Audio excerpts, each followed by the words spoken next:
Welcome back, ballers.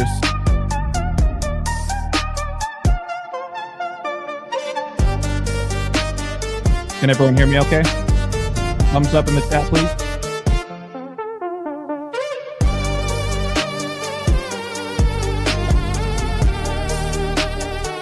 Thank you, Golden. We'll get you back on here soon.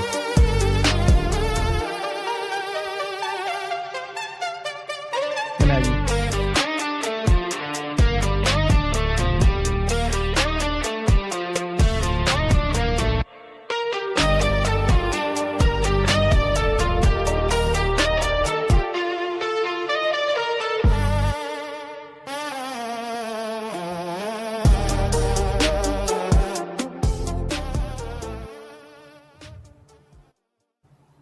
Welcome back, ballers, to another episode and the best night of the week. Balll Don't Lie channel, Balll Don't Lie channel, eye to eye with AJ, Rambo, and Cody.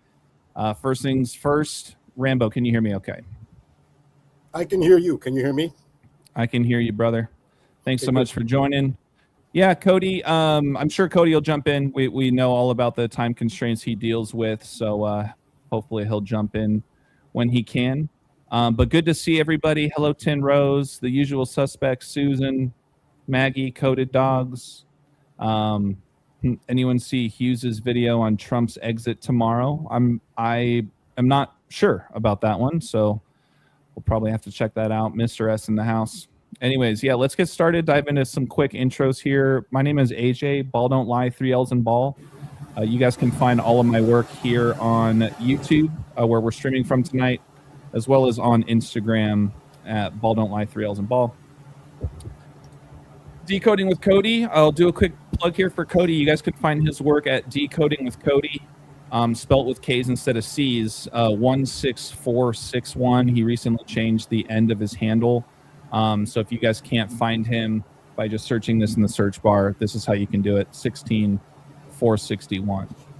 You guys can also donate to Cody using his Buy Me a Coffee link at buymeacoffee.com/decoding with Cody.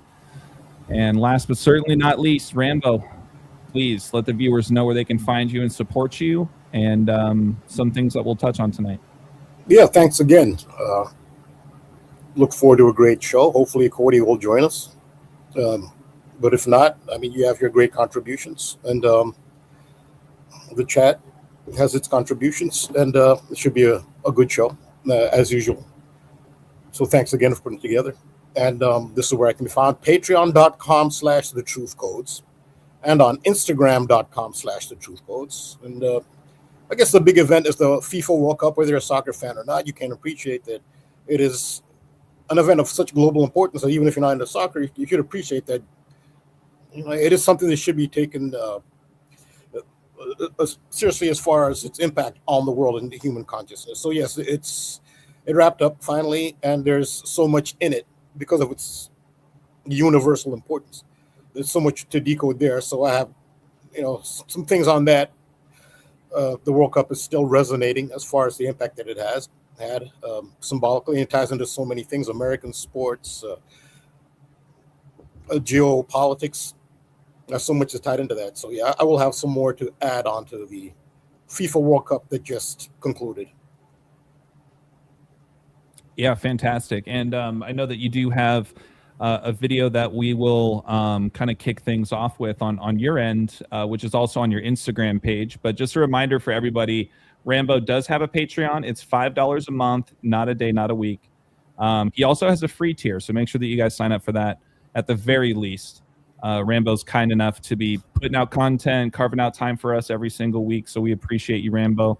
I promise you guys it's the best $5 a month you'll ever spend. And that's for all of his content, as well as all access to his Discord channel as well. So please make sure to check him out. Yeah, thanks. Yeah, but before we do dive into that video, though, Rambo, I just had a couple slides here I wanted to share with the audience. Another story this week leading up to the World Cup was, believe it or not, an exhilarating NBA Summer League game between the Memphis Grizzlies and the Atlanta Hawks. I was kind of surprised that I didn't see more people, at least in this community, people that are doing the research and putting out content, didn't have as much to share on this particular ritual, we'll call it. But it was an NBA record for Summer League. I got to emphasize that. It's a historical night in NBA Summer League where the Grizzlies were leading the Atlanta Hawks with a score of 32-2 at the end of the first quarter. And this was back on July 16th of this past week. Now, I was taking a look at some back-end numbers, and obviously we have a lot to support that, to show that this was obviously all about Skull and Bones, the number 322. Skull and Bones is also known as Order 322. But take a look at this, you guys. So when you just take a look at the two teams, that's essentially where they're telling you or showing you where the ritual is based out of, in my opinion. For those that don't know, the Grizzlies are sponsored by FedEx. They play in FedEx Forum, and they've played there for a very long time. And FedEx's headquarters is also located in Memphis. Founded by Frederick W. Smith, or Fred W. Smith for short. He actually died just last year. But he is a publicly known member of Skull and Bones. So right out the gate, I was like, oh, of course they're going to have this 3-2-2 Skull and Bones alignment with one of only very few NBA teams I can think of that have that connection to Skull and Bones specifically. And it has everything to do with the sponsorship of FedEx and the Grizzlies.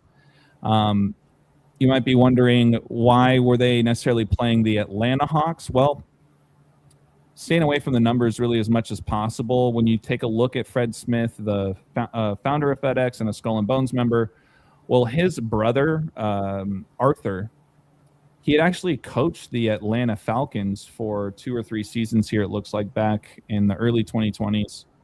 So you have that connection there, but also let's not forget that Atlanta is located in Georgia, home of the Georgia Guidestones, which was first unveiled on March 22nd, 1980, the date written 3/22. So I just thought that was a very interesting tribute here to the Brotherhood of Death, also known as Order 322. And Rambo, I was just telling you this.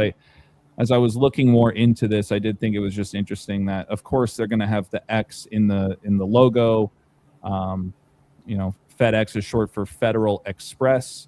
But it got me thinking that X in there alone has to be some sort of kind of symbolic tribute as well to the secret society, Skull and Bones. So that's my TED Talk. Just another sports ritual that took place earlier this week as we were leading up to the World Cup final. So I'm not sure if you had any other thoughts or anything that you wanted to kind of add to that as far as this particular Skull and Bones 322 thing that happened with NBA Summer League. But we'll keep an eye on the chat, and we can always move to your video. No, well, so what this is symbolism that you'll see over and over and over again, repeatedly, and a central symbolic figure. But again, that will be referenced over and over again, mostly on an occulted level. That is the sun. I guess you can discuss, debate, exchange ideas as to why the sun is such a central symbol. I mean, scientifically, it's obvious. There is no life on Earth in the material world without the sun. We're entirely dependent on the sun for life. So in that respect, from a scientific, biological level, it's obvious why the sun is so important. That's even where you get 666. Has multiple meanings, but 666 is the magic square of the sun. All the squares add up to 666. So that's actually related to that as well. But the sun obviously has meaning beyond its biological importance.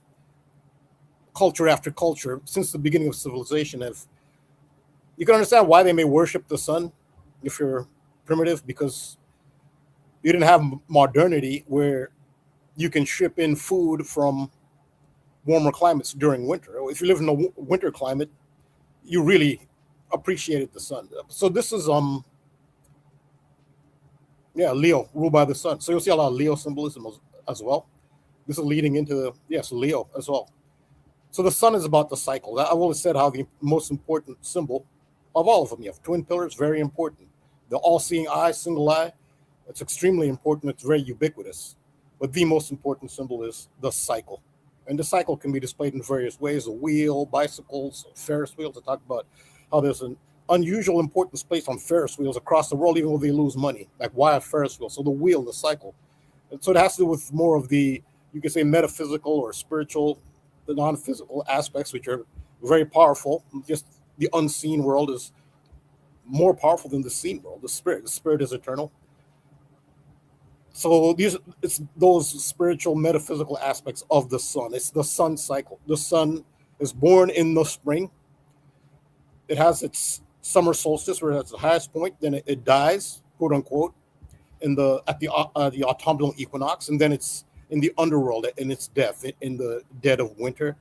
Then it's reborn in spring again, rebirth, and the cycle starts again and ends again and starts again, and that's a sun cycle. So the sun is very emblematic of the cycle, how it's born, it lives, dies, reborn, lives, dies, that cycle. And the sun is central to this. So that's actually what you're seeing here with 322. Just now, I've talked about this several times. Just to know where this skull and bones comes from. Skull and bones, where it can be seen, I guess it's most recognizable to people as the secret society from Yale emblem, which actually skull and bones originated in Germany as the Brotherhood of Death. You can even Wikipedia will tell you that. If you look up skull and bones secret society, it'll tell you it originally was the Brotherhood of Death, and this was in Germany. I'm not sure if Wikipedia tells you that part, but it's generally acknowledged that it did originate in Ingolstadt, Germany. And there was a popular symbol, prominent emblem with the Nazi party, the skull and crossbones. It was called the Death's Head symbol. Nonetheless, it is an important symbol in Freemasonry. On the tracing board of the master mason, you see the skull and bones on a coffin. And it is the coffin of Hiram Abiff, who is a Freemason allegorical figure based off of the ancient Egyptian Horus.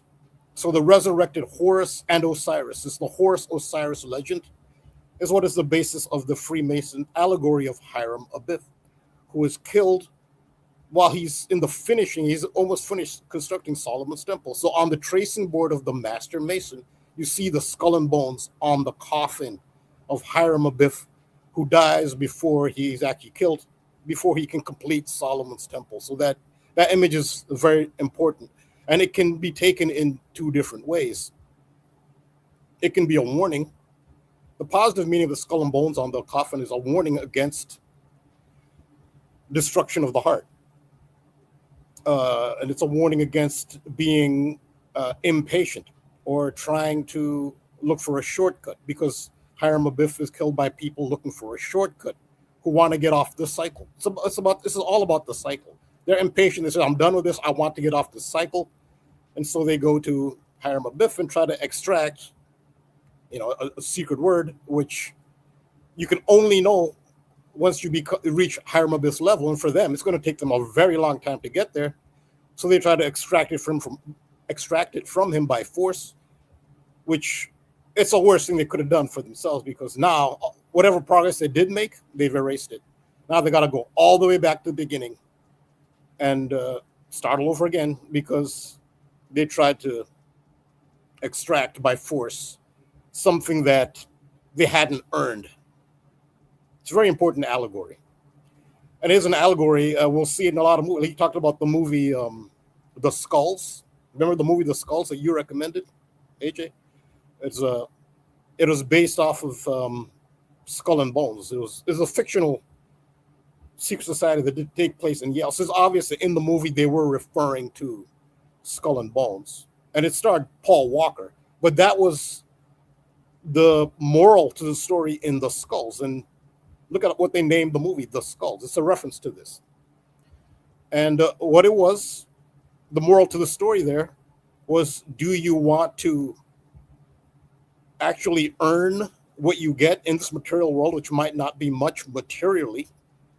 It could be a struggle if you want to earn what you get, or you could take the secret handshake and just be given things automatically. He was told, the title character there was told, had the opportunity to essentially be part of Skull and Bones.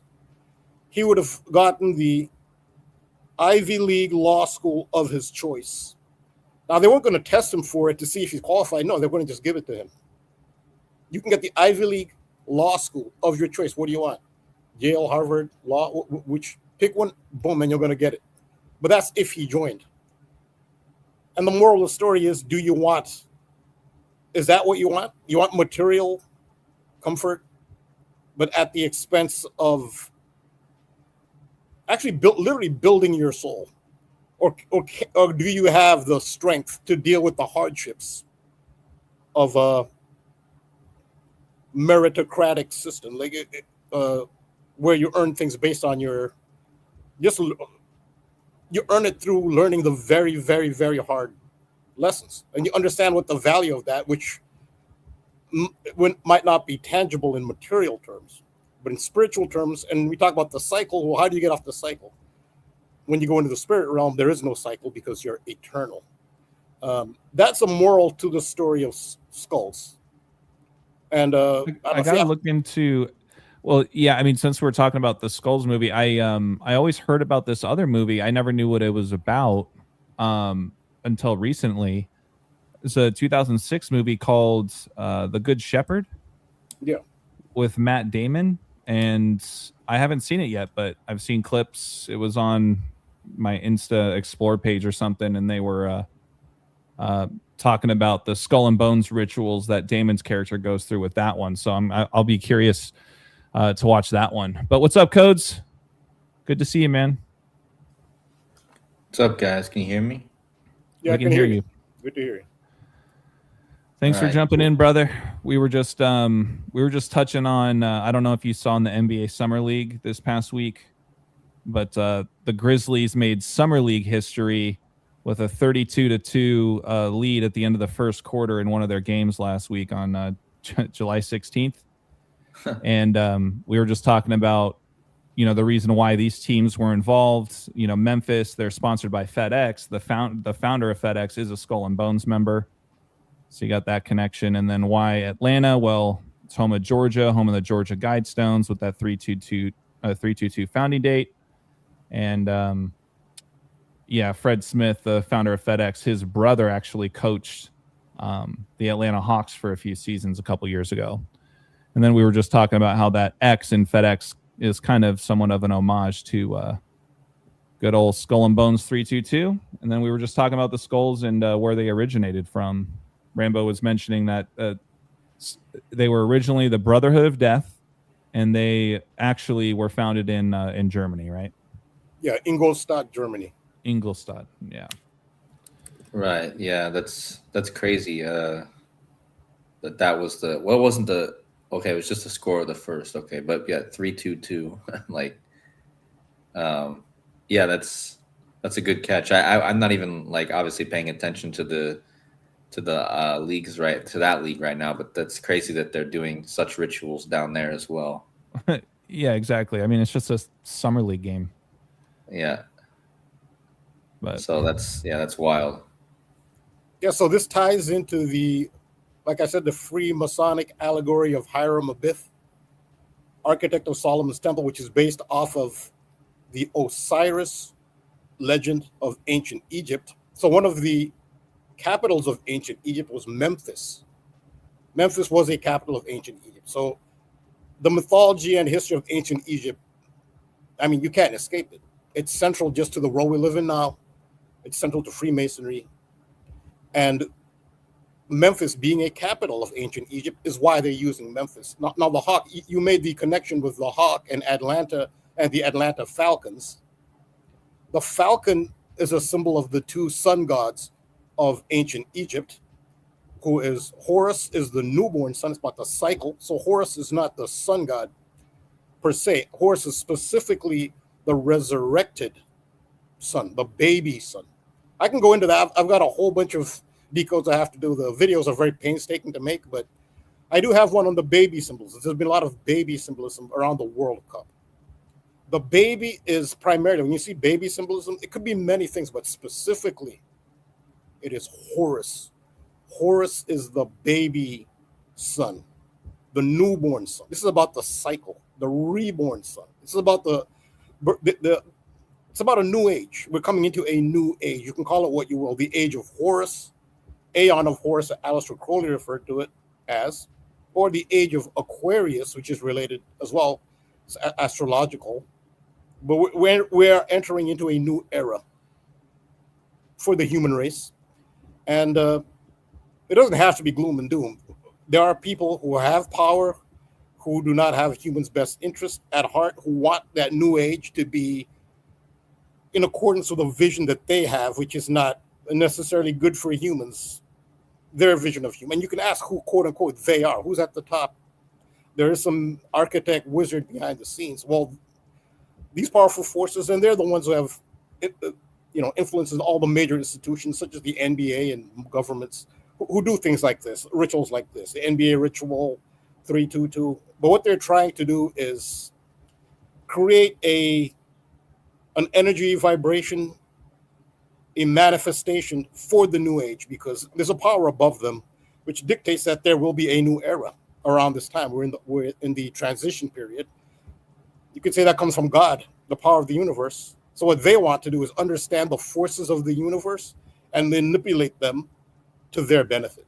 But they don't write the rules. They just understand the rules and try to manipulate the rules for their interest. So what they're trying to do is cultivate a new, a specific paradigm for the new age, which they have no control over the fact that there will be a new age. It's biblical too. When Jesus says, before the Last Supper, his disciples ask him, where will we hold the Last Supper? Jesus says, go into the city. There you will see a man with a water pitcher. Follow him into the house where he entereth in. And he's saying that's where they'll have the Last Supper, in the house of the man with the water pitcher. What symbol is the man with the water pitcher? That is the symbol of Aquarius. It's even in the Bible. Jesus is talking about the age of Aquarius. Jesus ushered in the age of Pisces. When the age of Pisces ends, what he's saying is, I will usher in the next age, which is the age of Aquarius. That's what that's about. So when you talk about return, right? Yeah, I was going to say the wording of the using of the word house is interesting to me specifically. You guys know I love my wordplay because this game took place in Las Vegas, right? So all of the Summer League games takes place in a couple of arenas in Las Vegas, and it just makes me think about how the house always wins. The phrase of Vegas, you can't beat the house. But yeah, no, interesting stuff for sure. KODI, was there anything else you wanted to add on with this? I know you weren't aware of this story, but I was going to hand things off to RAMBO here. He had some things for us. No, I right now I don't have much to add. Just echoing what RAMBO said about the age thing, because I mean I picked up on that earlier this year with Barron Trump. I think that was this year. Did I do that? I think this year I did a video on Barron Trump and him being born on Aleister Crowley's The Invocation of Horus, which was March 20th, which is of course at the beginning of which is when the sun is rising back up again at the equinox. So, and then now this World Cup was heavily focused on this theme. I feel like it was kind of the same theme in the new Aeon, because remember, Spain got their 20th the Aeon card is the 20th card in Crowley's deck, I think. I did a whole thing on 20, right? So, but so yeah, it was would have been the 19th, right? Was the game, but going into the 20th, kind of like symbolically marking the move from the Sun card to the Aeon card, which would have been the cards on Crowley's deck. And then I think it was Spain who got their 20th all-time win against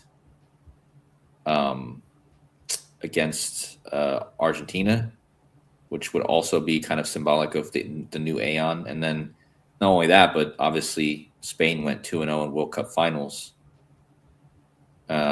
Which I don't know if you guys saw this my post on X. I also mentioned in my video, but the gematria of España perfectly aligned with. I mean, I guess I can show that a little later on, but España also equals 20. So, but what I'm saying is that there was this children's stuff going on. Justin Bieber had the child on his shoulders when he took the picture for the halftime show. And then, of course, the Yamal being bathed, number 19 being bathed, but then them getting their 20th win. I just feel like it was really symbolic of this new Aeon kind of symbolism from Crowley especially. So that's all I really have to add to what was just said, but I'm looking forward to seeing what Rambo has. Yeah, so Lamine Yamal is the new age. He's the age of Aquarius. Lionel Messi is the age of Pisces, which is ending. That's what this is. They were handing over. It was the end of the age of Pisces and the beginning of the age of Aquarius, and that's what Lionel Messi was. He's the end of the age. And in tarot, those two cards actually are next to each other by design. Card number 19 is the Sun. Card number 20 is Judgment in the Rider-Waite and the Aeon in the Crowley date. So you have the Sun, followed by, which is 19. That's why 19 is so big. Followed by, and there's in the Rider-Waite, there's a baby. There's a baby boy on the Sun card. That's Horus. Followed by 20, which is Judgment. Judgment is about the cycle. You'll see dead bodies coming out of a grave, being resurrected. So that's part of the symbolism, 18 and 19. And you'll see, let's look at the symbolism of the Judgment card. They say it's the Archangel Gabriel officially. I know you look, they'll say card number 20 is the Archangel Gabriel. But in tarot and these sort of things, like, you can use your own intuition. Trust your own intuition. You can, even though there are rules. You can have personal epiphanies nobody agrees with. I don't think it's Gabriel. I think it's Michael. The Archangel Michael is associated with fire, and the Archangel on the Judgment Aeon card has fiery, it's red and yellow fire. His head is literally flames. Michael is associated with fire, so I think that's actually Michael. I think of the red and yellow of the Spanish flag. But yeah, so that's the symbolism, and thanks for Cody for, and I look forward to you expounding on that. But yeah, I'll show what I have here is my latest Instagram post. It's a 4.5 minute video. It's a little long for Instagram, but nonetheless, it's on Instagram.com/thetruthcodes if you want to see it. But this is it. This is my. The 2026 FIFA World Cup final will be contested by Argentina and Spain. The final of the 2026 FIFA World Cup will be the Duality World Cup, the chessboard. Positive, negative poles of a battery that produce energy in motion, signified by the twin pillars. The twin pillars of Freemasonry, Jachin, and Boaz, indicated by J and B. The first ever soccer halftime show will be at the final, featuring Justin Bieber. J, B, twin pillars. The pillars of Hercules are on the flag of Spain. A political subtext is left wing, right wing. The head of state of Spain is Pedro Sanchez of the left wing Spanish Socialists Workers Party. The head of state of Argentina is Javier Milei of the right-wing La Libertad Avanza party. Donald Trump opposes Spain. He considers Spain to be an enemy. He said, quote, "I don't want anything to do with Spain. Cut off all trade with Spain, please, including visits." We don't want to do any trade business with Spain anymore, by the way. I'd like you to cut it off. Spain is a terrible partner in NATO, but we don't have to trade with them. I don't want to do any more trade with them. All right? Take it immediately. You don't even talk to them. They're hopeless. Bad people. Ironically, Trump's Mar-a-Lago mansion has tile work with the Spanish Pillars of Hercules and their motto, Plus Ultra.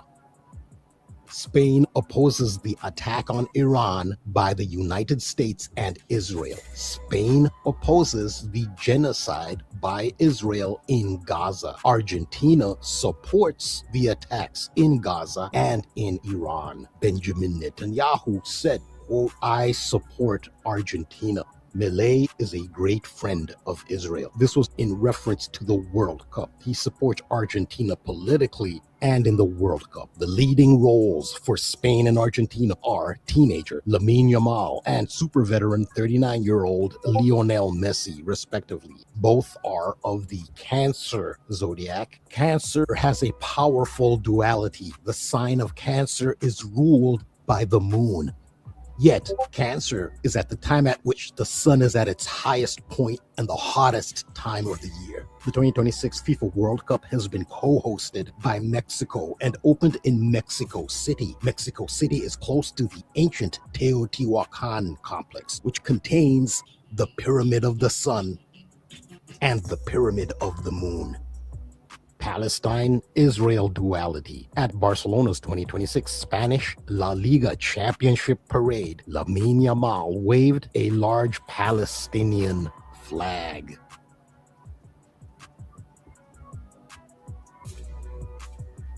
In 2013, Lionel Messi personally met Benjamin Netanyahu and other Israeli government officials at a visit to Israel with Barcelona, where Messi visited the Western Wall. He did also meet with Palestinian leaders. In 2018, the head of the Palestinian Football Federation, Jibril Rajoub, a very significant name, urged football fans to burn images of Lionel Messi along with Messi jerseys. This is about duality and division, left, right, young, old. Spain's Lamine Yamal is the most accomplished teenager in world football history. Adidas highlighted this young-old duality with an ad campaign titled "The Goat and the Kid."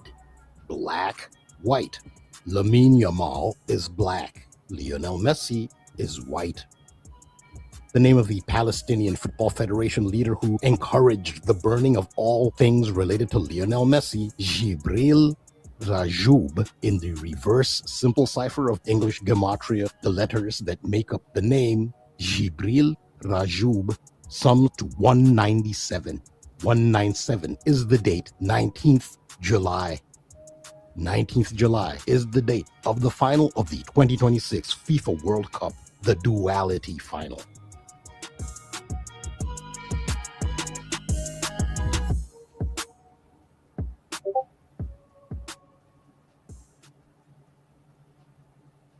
Yes, so that's 4.5 minutes, but it's actually a 9-minute video on Patreon.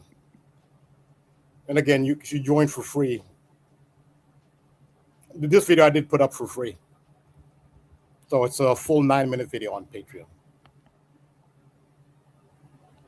Yeah, the whole World Cup for me, I mean, man, when it came down to it really being Lamine versus Messi, it got me thinking so much about that Satan Super Bowl, you know, with the GOAT and Tom Brady versus the baby GOAT, so to speak, and Pat Mahomes.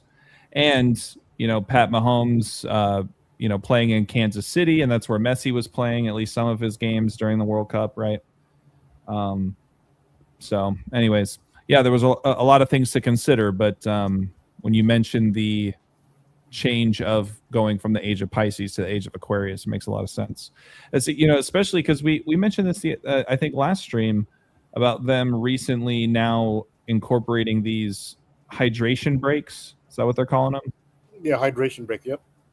Yeah, so that in and of itself is kind of another entering the Age of Aquarius ritual right there, because they Yeah, didn't water, use to. Yeah, water. Water's the theme. Yes, absolutely. Yes. Yeah, it just happened to go off what I was just saying.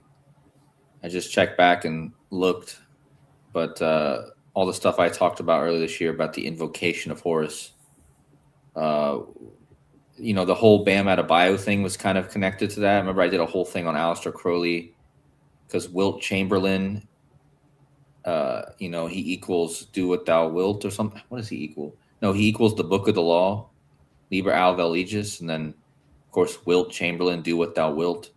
When Bam Adebayo did what he did, it was right before this, before the March 20th date, which is the invocation of Horus, which is Barron Trump's birthday. And it just so happened that if you go from the final, or from the invocation of Horus, March 20th, to the World Cup final, was 122 days. And what's perfect about that is that this year was the 122nd anniversary of the invocation of Horus. So the World Cup final was 122 years, 122 days after Crowley and the invocation of Horus. And the word invocation equals 122. So exactly 122 years, 122 days. And again, that's the gematria of that. And then I think there was some other 122s that I covered that I can't even remember now, but it seems like it was perfectly aligned with that theme once I look back at it. And I'm sure there's more that I'm missing, but that's just initially what I saw when I looked at it. So it kind of makes sense too, with Lamine Yamal being kind of baptized by Messi. And then, like I said, I think Barron Trump has a huge role to play. But also, another thing I noticed while I was watching, I noticed that Argentina, they wear the year 1893 on their jersey. And that's interesting because the book by Ingersoll Lockwood, what is it? The Wonderful Underground Adventures of Barron Trump was released in 1893. So Argentina were wearing the year of that book release. I'm sure it has to, I didn't look at it, but I'm sure it has to do with their club founding or something like that. I'll have to look and see what it actually means to them. But either way, they're wearing the year of that book, the Barron Trump book. It's not the first one, but the second book, 1893. And I believe 1893 was maybe the year that Trump's father or grandfather was granted American citizenship. I think I'll have to look at that too. But it seems that it's really tied to this theme of the Anne of Horus, Barron Trump, and just in general.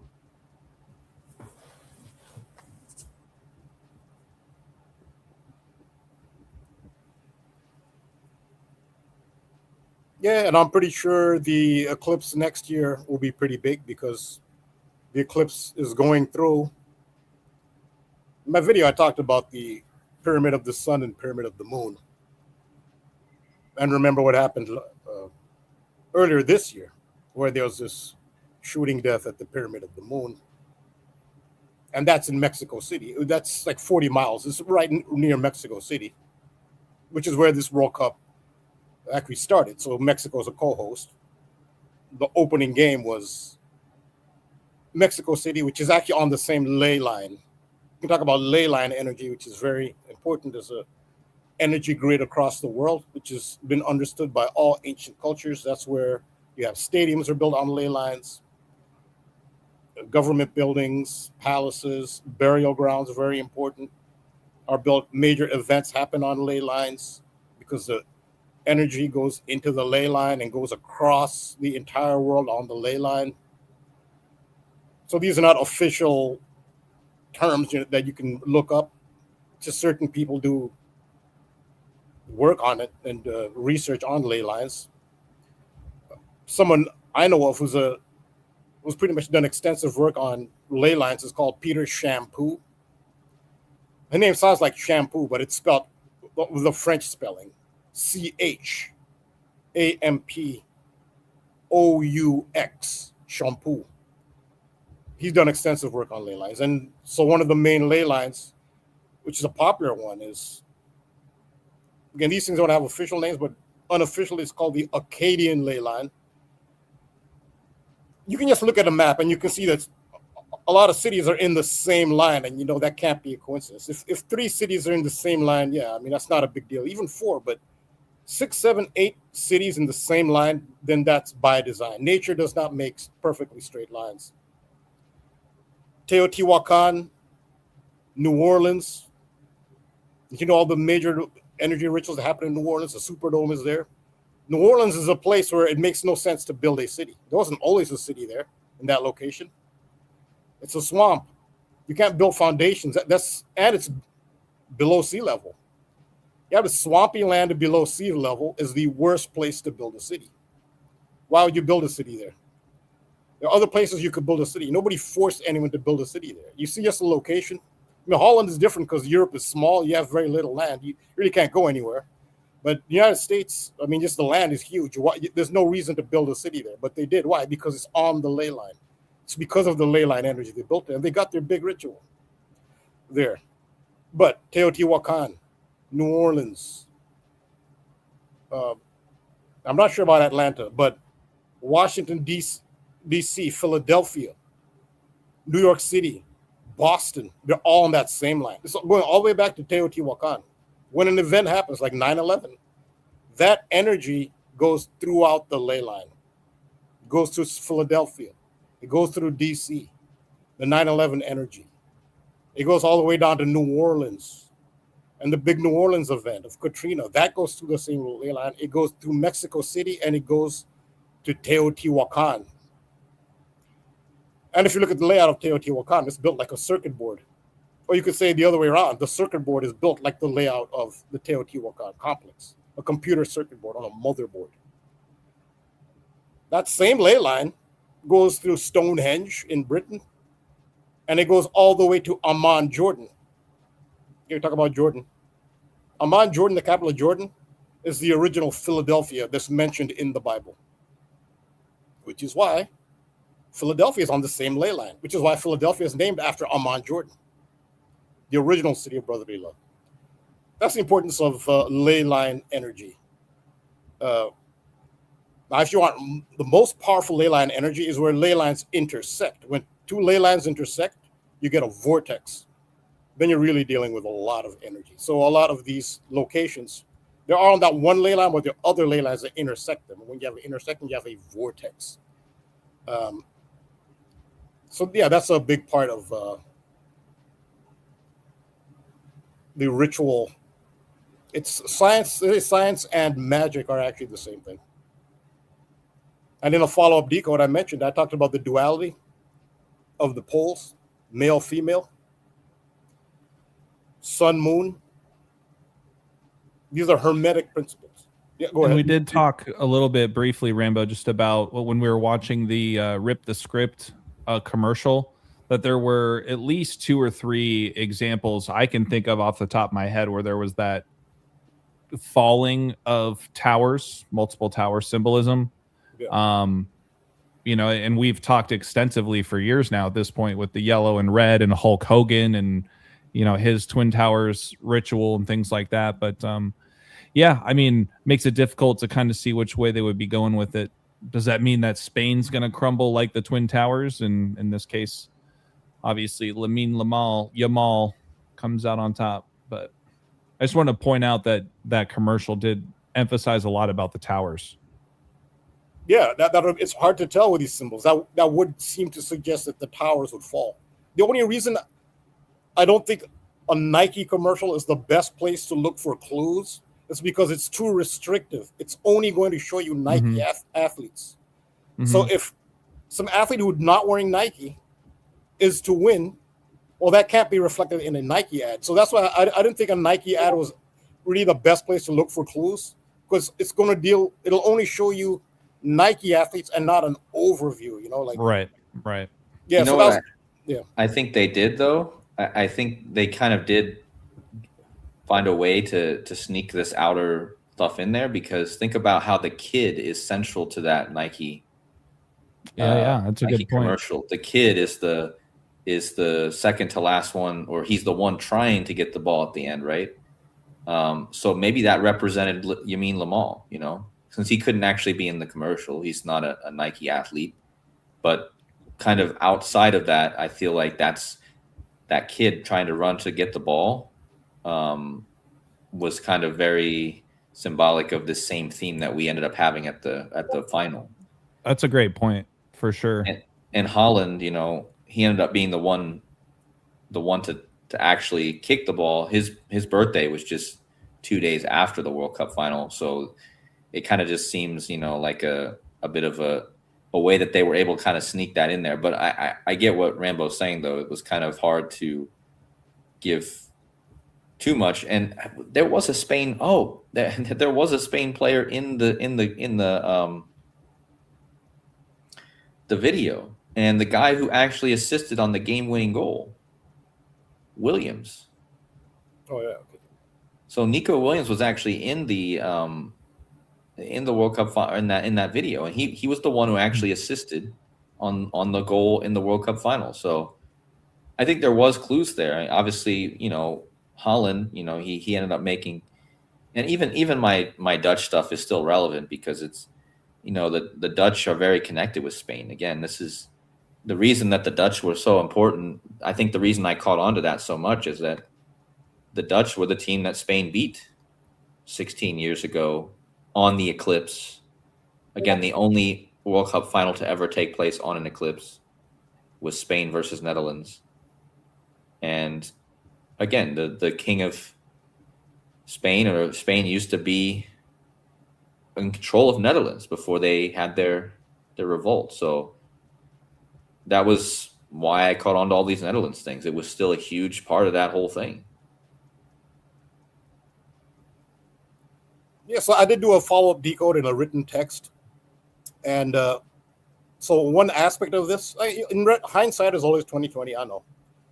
But just to identify the undeniable duality symbolism that was in this World Cup, especially with that photo of Messi bathing Yamal, which I decoded over 2 years ago. I'd already talked about it. And there's more symbolism to that no one's talked about, which I did talk about. That duck. Remember we were talking about all the duck stuff? All the duck symbolism we've been talking about here? Oh, yeah. Kendrick Lamar versus Drake. Drake is a male duck. Kendrick Lamar's last name is Duckworth. I've been talking about this for like 3 years. Charlie Kirk, the Ducks fan. Oh, yeah. Yeah, Oregon Ducks. And now the whole world, I mean, Jimmy Fallon. This is now mainstream. I was talking about that picture 2 years ago. I don't want to sound like I'm, you know. But nonetheless, it is important to validate your work, to let people know that, you know, there's some value in what you do and your observations. But that duck symbol is in that image, I've decoded that. Even on Instagram, if you scroll through my Instagram, because it's easier to scroll through Instagram, it's for free. Probably, you'll see my decode on from a couple years back on that bathing image of Messi, but I focused on the duck. There's that little rubber duck sitting next to the bathtub, and the duck is it's a very significant symbol as well. Yeah, it's kind of like front and center. I mean, it's not huge, right? You got to kind of look down for it, but it is kind of right in the very front. It's hard to miss if you're just looking on the ground. Yeah, and one of the importance of the duck figure is it's what a foot of a duck looks like. A foot of a duck has 3 toes. Ducks have 3-toed feet. The duck family includes the goose and the swan. So the swan, the goose, and the duck are all from the same family. So they're kind of interchangeable, and they all have that same 3-toed foot. But reptilians also have the 3-toed foot. You might have dragons, and this has to do with astronomy, where the constellation of Dracos, which is the dragon constellation, is right next to Cygnus, which is the swan. The swan is part of the duck goose family. The swan has that 3-toed foot, as does the dragon has a 3-toed foot. So Drake, this is the way what ties them together is the name Drake. Drake can be short for Draco, or drake could be a male duck. And what do a Draco and a male duck have in common? The three-toed foot. And you have a famous secret society symbol, which especially soccer players. Kendrick Lamar does it. It's like a South Side, I think. It's like a gang hand sign where you put your middle two fingers together and you separate the outer two fingers to make it look like your hand has. It's almost like having three fingers. That's the duck foot or goose foot symbol, and the dragon or reptilian foot as well. And a lot of soccer players do that, and they'll put it over their face. Well, Rambo, that's crazy too. I got to chime in here with this because you're right. We've been talking about this duck stuff for well over a year now at this point. And when we, because when you were talking about the web feet and the three toes, makes me think of the Raptors logo. You've talked about the three and the raptor reptilian connections. Don't forget about Wembenyama the alien, right? And what I just wanted to share here with you, Rambo, in case you hadn't seen it, I'm going to take the screen for a hot second. Did you hear about this story? Man falls to his death during Goose concert at Madison Square Garden. This was very recently. This was after the NBA Finals. So with us talking about, this duck stuff that's been going on for a while now, this hit my brain now that we're talking about it because this happened a couple weeks ago. Yeah, the goose is an important symbol. Yeah, so I just wanted to share that really quick. Did it happen on June 21st, the summer solstice? I don't know if it was updated June 24th, but still, the story's in the news. Man fall during it's also Goose the fall. All right, so concert. this is very similar to the Humpty Dumpty symbolism, where Humpty Dumpty falls. Or it was June 20th. Okay, but still, it was in the news. It's still like, so a solstice ritual doesn't have to happen on June 21st. It can happen just around. It could be 2 days before, 2 after, but it's a solstice ritual. And it is related to Humpty Dumpty, the goose egg. And why is an egg a sun symbol? Because of the yolk, the yellow yolk. I can see how that's all related. Yeah. I just thought I would share that with you since we're talking about the ducks and the goose. Because like I said, this was only a couple weeks ago. Yeah, that's part of the ritual. But I was trying to find an image of it, but it's hard to describe the triad. It's called the triad claw, but I guess that's a little too. It's too arcane for Google. Triad claw. It's very arcane. So you get all this. So I don't know. Well, the famous picture of Christopher Columbus. This might do it.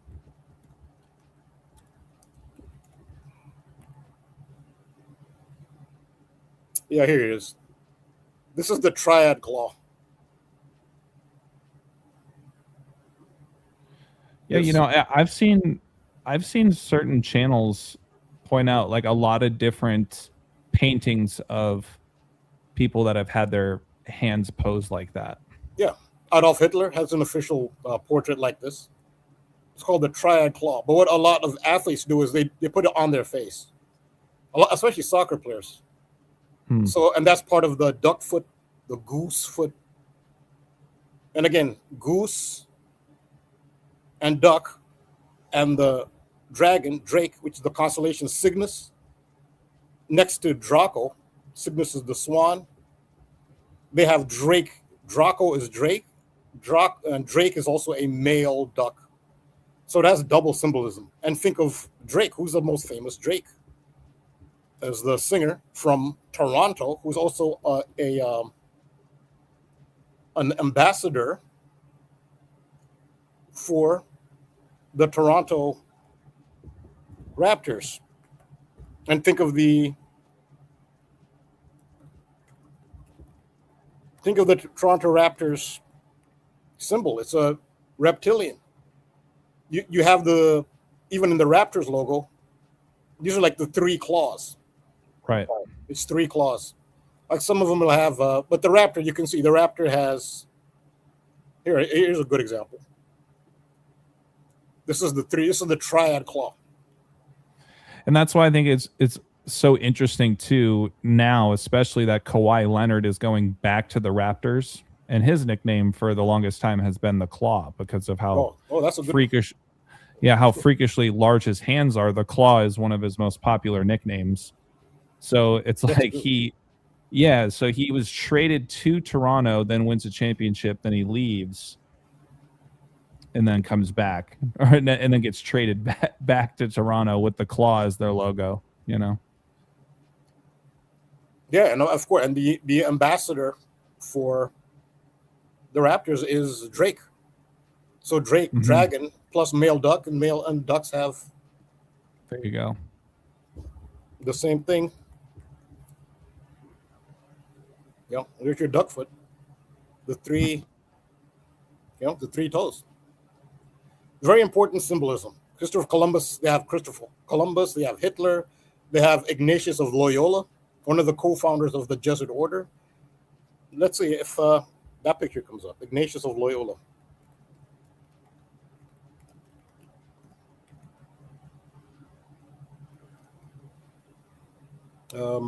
Let's see. Oh yeah, here's one.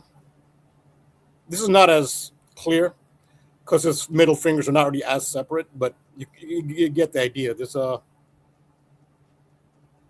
another famous one of them where you can.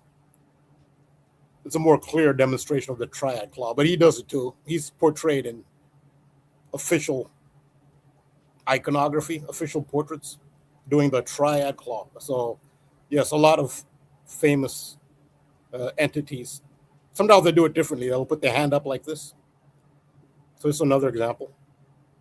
You can do it with your hand up. Sometimes they do it holding with their hand on their chest. Very important figure. So that's the duck, the goose, the swan, and the Draco, the dragon, Raptors. That's why Drake is an ambassador for the Toronto Raptors. So yeah, Rambo, if you just type in like Kawhi Leonard, the Claw, you'll see. I mean, there should be at least. I don't know how to spell his name, but close enough. Kawhi. It doesn't have to be exact. I don't know who I'm talking about. Oh, sorry, the Claw. The Claw. Oh, he has. Yeah, I mean, that's essentially his logo.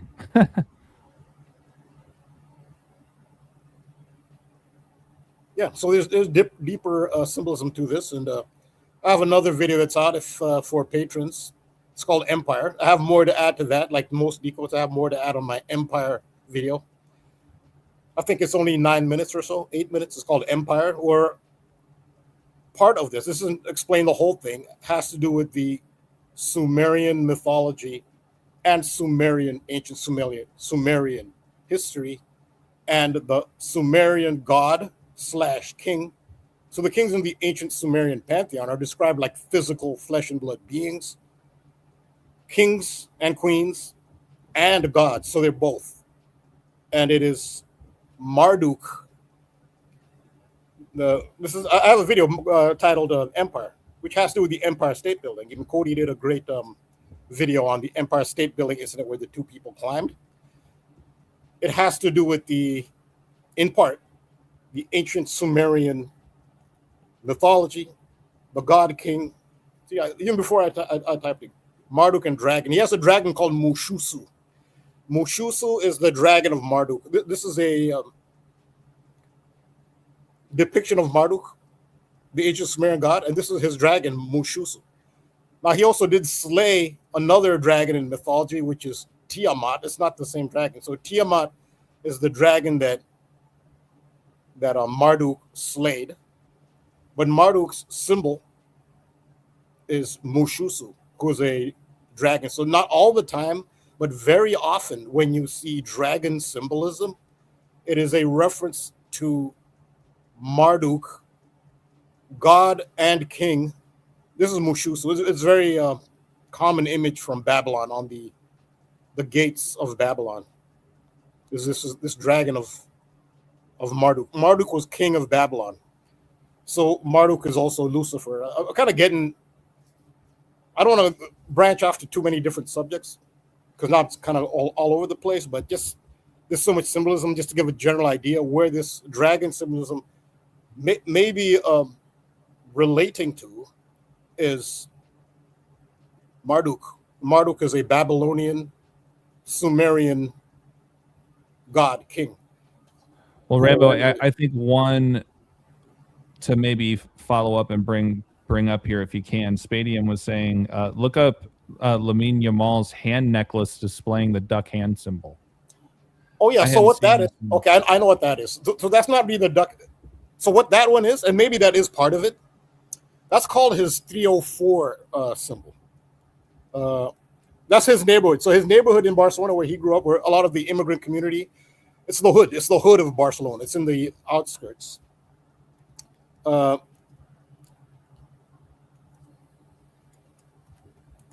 That's what he's repping. He's repping his hood that he grew up in. So the reason where that comes from, the postal code, it's called 304. So he has 3 fingers on one hand and 4 on the other.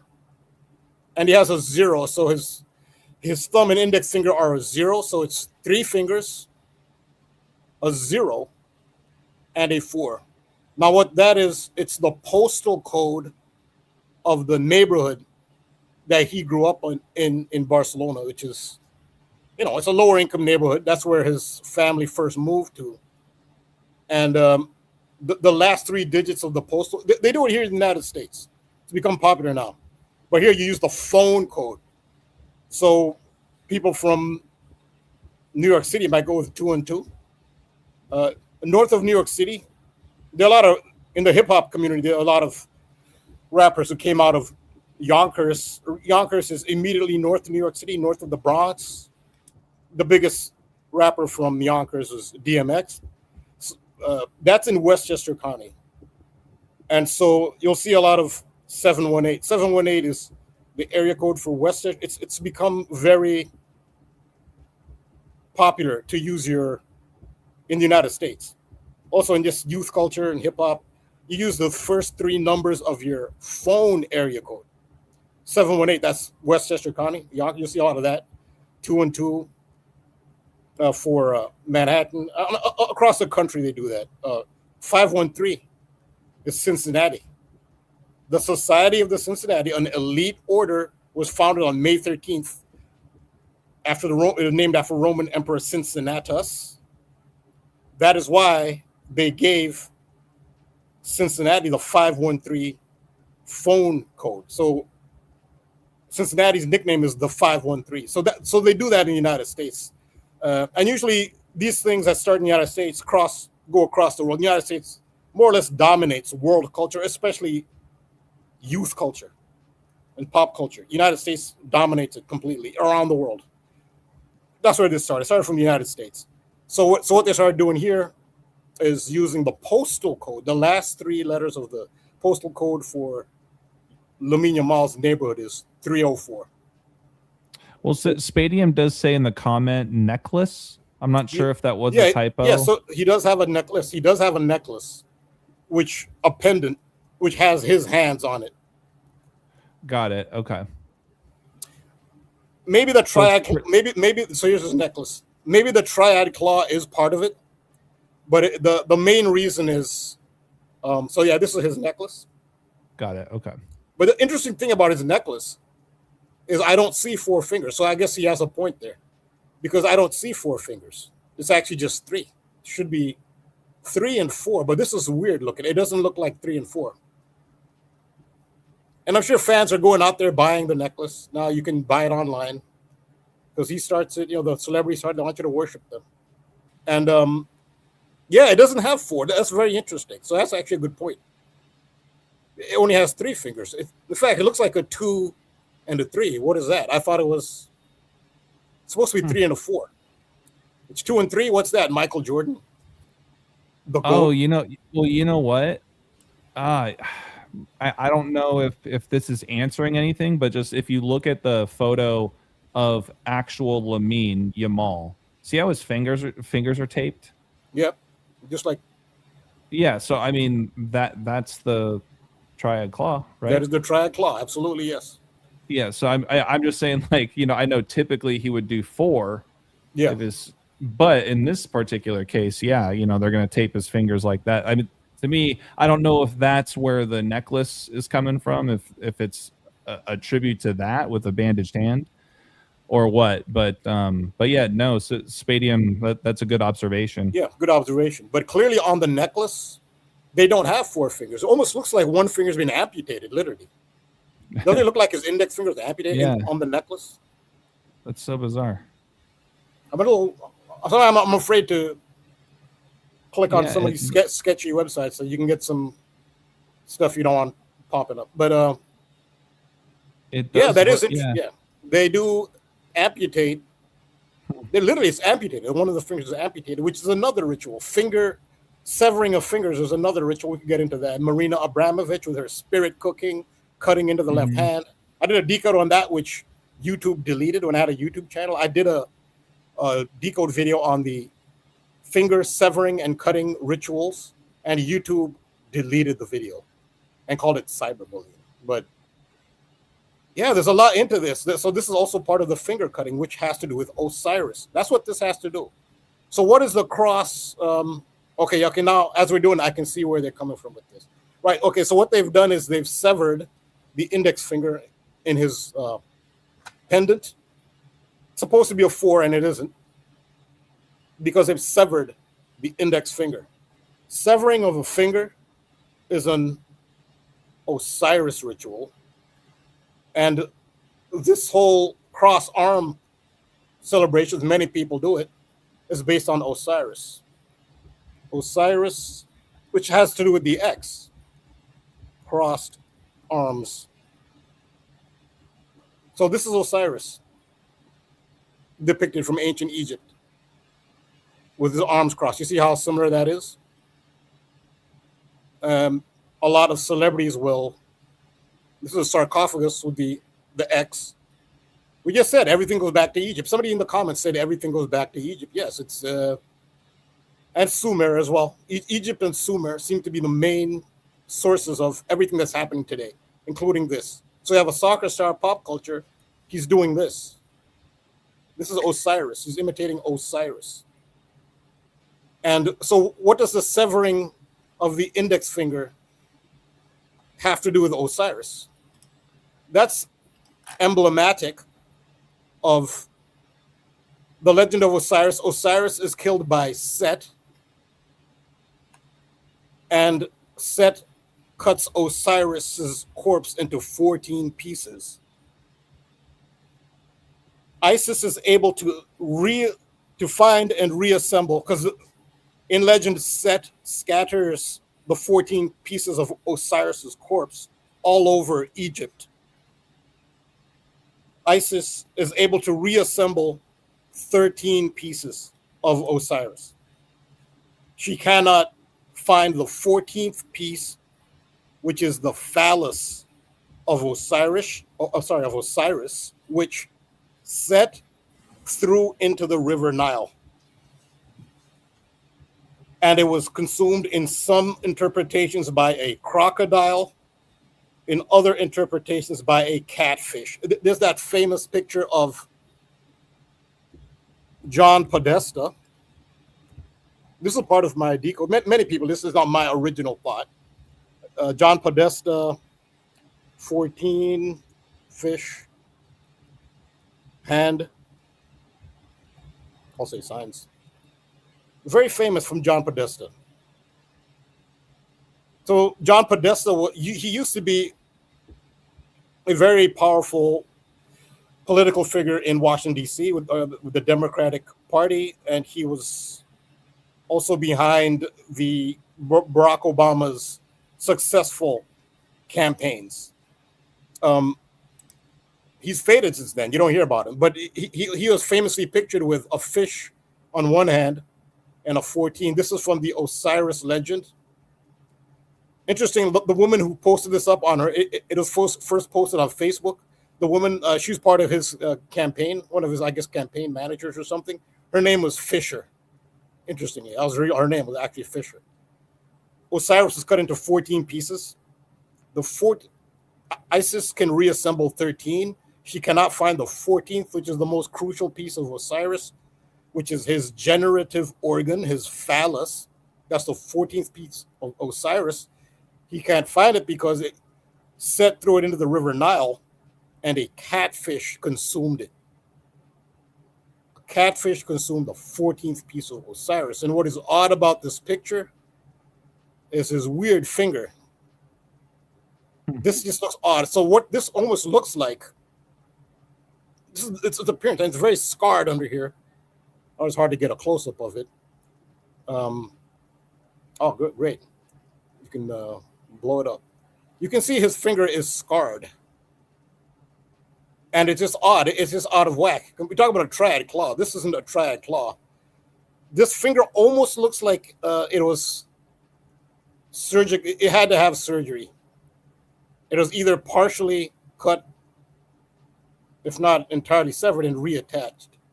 Which, remember the story of John Wayne Bobbitt, who they say his girlfriend Elena Bobbitt severed his genital and threw it. This was in Virginia.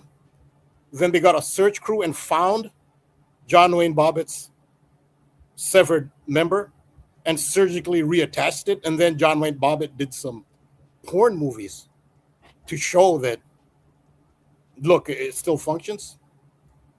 That's part of, and that was in my video too, which YouTube deleted. They deleted. I said all of this in a. So I don't know. Maybe whatever I'm seeing here seems to be sensitive. I don't know. This seems it's out there.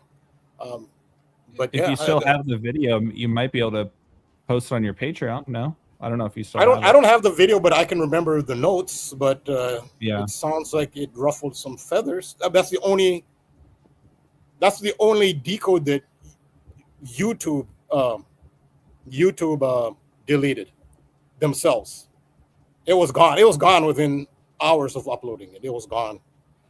When I decoded John Wayne Bobbitt and that and the severing of fingers and cutting of fingers, like O.J. Simpson, there was the cutting of the finger. Marina Abramovich did spirit cooking, where part of spirit cooking was cut into the left hand. How does Marina Abramovich tie into this? Because it was John Podesta's brother, Anthony Podesta, who was invited to a spirit cooking by Marina Abramovich. Do you see how it all ties in? I got in trouble for that. I don't know if I'm going to get in trouble again, but I guess I'm at the point of no return at this point. I'm trying to understand the matrix. Clearly, it's validation that I'm doing something. All I'm trying to do is understand it, understand the world I'm in. I don't know if I chose to be here or what. I'm just trying to understand it. Clearly, someone's reacting to what I don't know. Nonetheless, this is what I talked about. And many people, I'm not the one who came up with this, many people tied this together.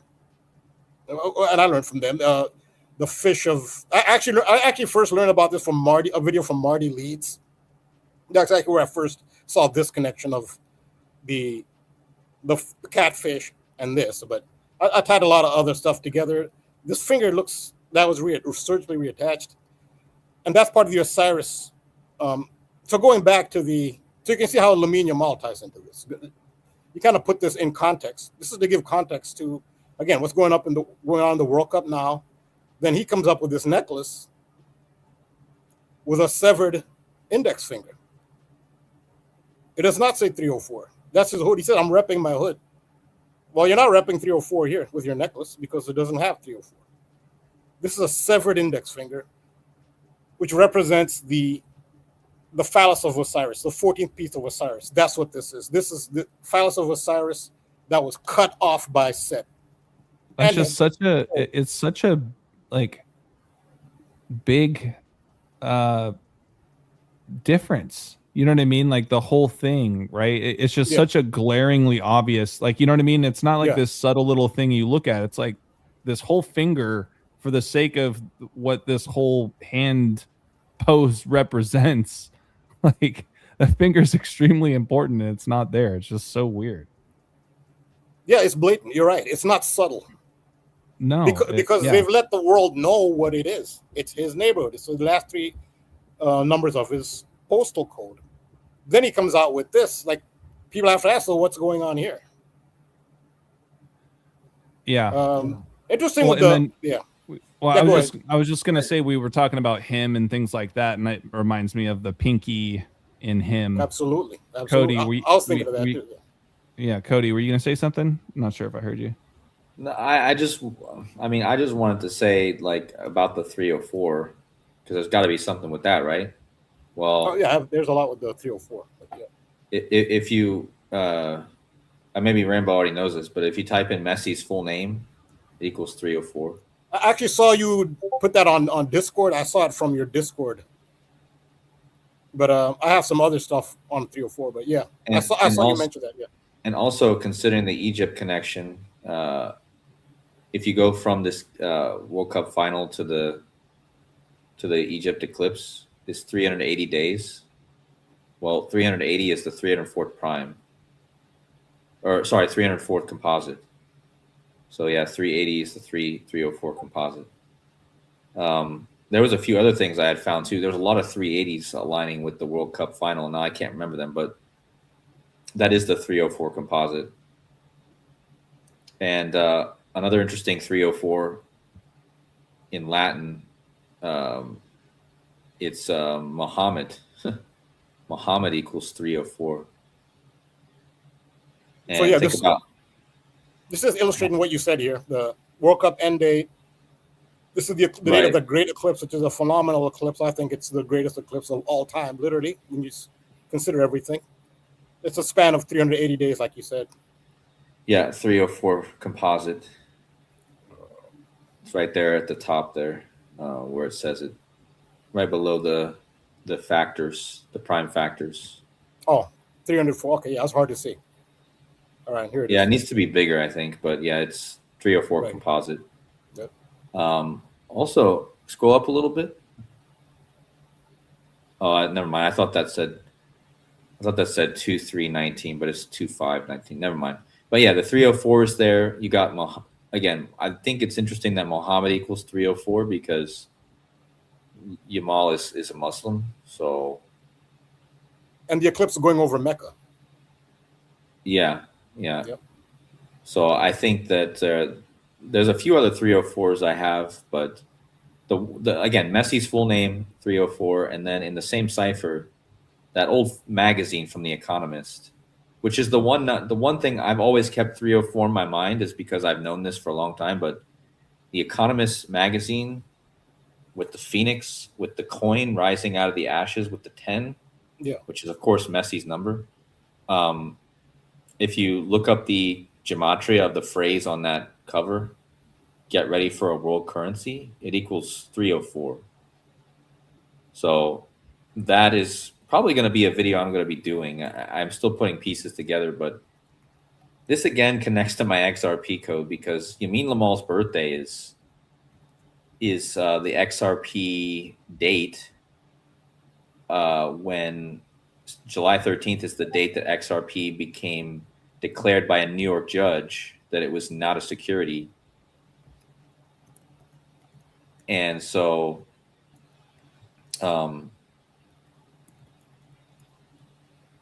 yeah, that's 304. And that's the same cipher that Lionel Andreas Messi Coutinho, however you say that, his name equals 304.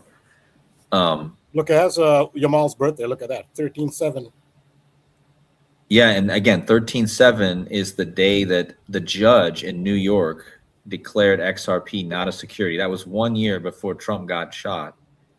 And why is that interesting? Because the judge who declared XRP not a security on that day, on Yamal's birthday, her name was Torres. Oh yeah, I remember that. Yeah. And who's the guy who scored the game-winning goal? Torres. So I believe the whole World Cup final, somehow, people would think I'm kind of a bit crazy that this is all focused around XRP, but it clearly is. I mean, you got Torres, a huge part of that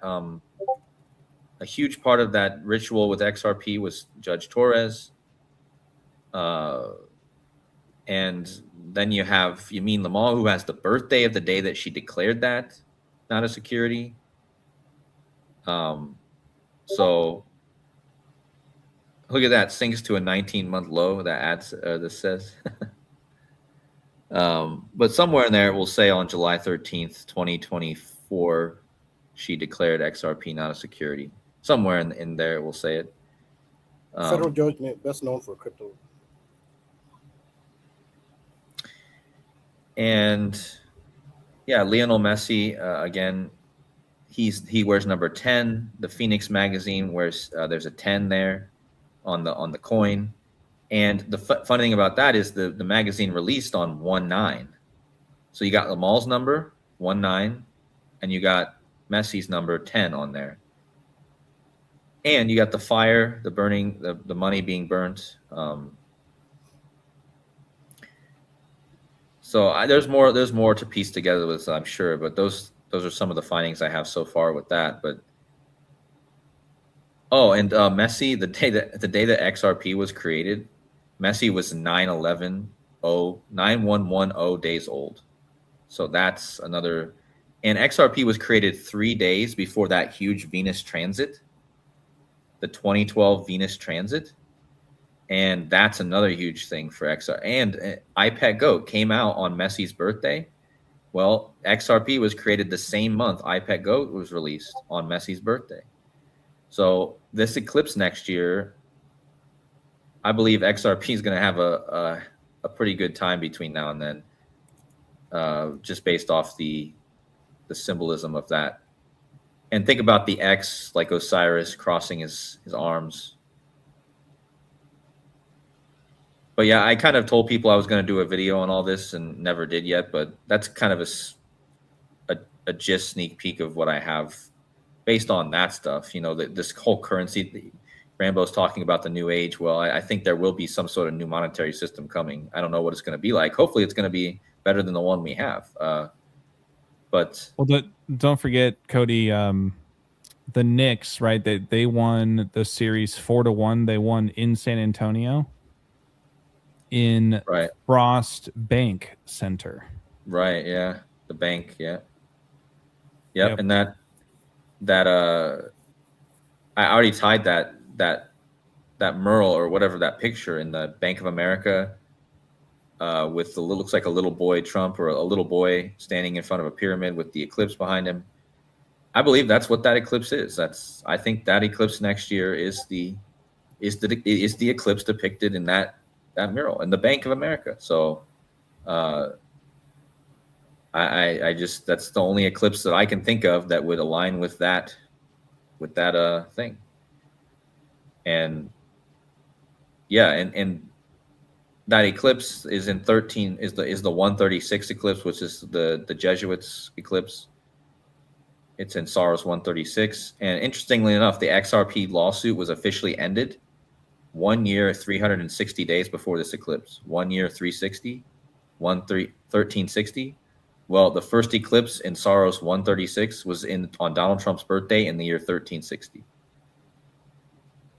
So, and Ripple Labs Inc., I think, equals 136. There's a lot of 136s, but I just feel like between now and this eclipse is going to be something with the banks, something with the monetary, which is why I believe that this whole Iran Strait of Hormuz stuff, I think between now and then they're going to completely nuke the economies or something, and there's going to be a need for some sort of, it might even happen after that, but the eclipse, I think, is a central plot to that whole narrative. Well, and Rambo, what'd you pull up here? This occultist mural? This is the mural that Cody's talking about. Oh, got it. Okay. With the eclipse. This is the eclipse. There we go. How long has that been here? Been there? Oh, it's been there forever, like 20 plus years, I'd imagine. Jeez, maybe not 20 years. I don't know. No, it's been there a long time. This has been. That mural looks familiar. It's been a while since I've seen it, but I didn't know it was that long. I can look that up. No, this has been decoded at length in the truth community. Wow. Okay. So I believe that mural was released sometime in 1992 or something. The Bank of America mural, I think. I'm trying to remember all I know is there's a huge connection to the 136 eclipse again, because I think the Bank of America tower opened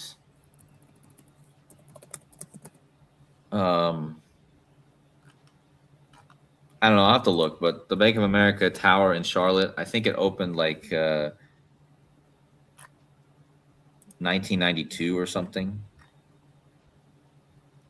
I don't know. I have to go back. Oh, look at the.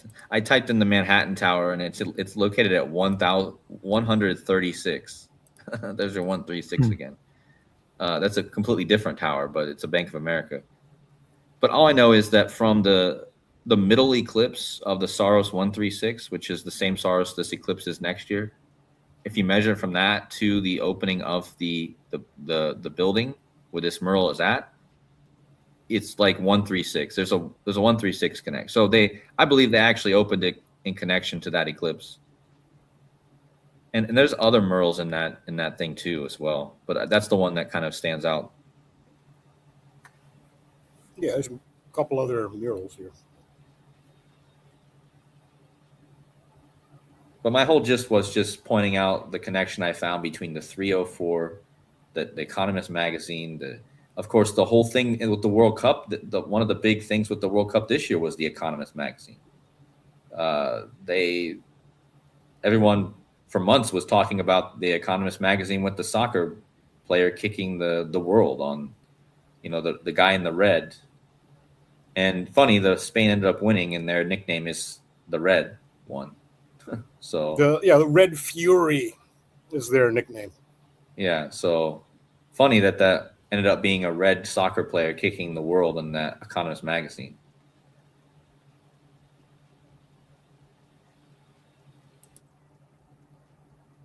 Yeah, so it's we started this broadcast talking about, someone mentioned it all goes back to Egypt. Somebody in the comment section said it all goes back to Egypt. In fact, the phoenix symbol actually originates in ancient Egypt, I believe. It truly does all go back to Egypt. Let me make sure. The phoenix is a legendary immortal bird that otherwise, or it said it originated in Greek mythology. Okay. It has analogs in many cultures such as Egypt. Okay. But they say it originated in Greece, but there's an Egyptian analog. Okay. Fair enough. Nonetheless, yeah, that's the whole point of the point I make. The archetypes of ancient antiquity dictate what happens today in the world. This is your Osiris legend, and your, all the things we've talked about, and the severed. This is pretty dark. I find this pendant to be really dark. The severed forefinger. That's the severed member of Osiris. This is Osiris, and yeah. I think Spadium was saying, if you could, can you try changing your search for Lamine Yamal wearing that hand symbol necklace? I think that photo right there is maybe zoomed in of him wearing it, but he's wearing it. I believe that's what Spadium was. Oh, okay. I mean, he's wearing it. Yeah. Is there a way you can blow that up a little bit? I mean, would there be? Oh, that's what it is. Okay. What is there here that wouldn't be in just? Isn't the necklace the important thing to look at? Yeah. Spadium was saying something about, look up a photo of him actually wearing it. But yeah, I mean, I think that one. I think his point was the necklace itself, the pendant itself. I think that's the point he's making.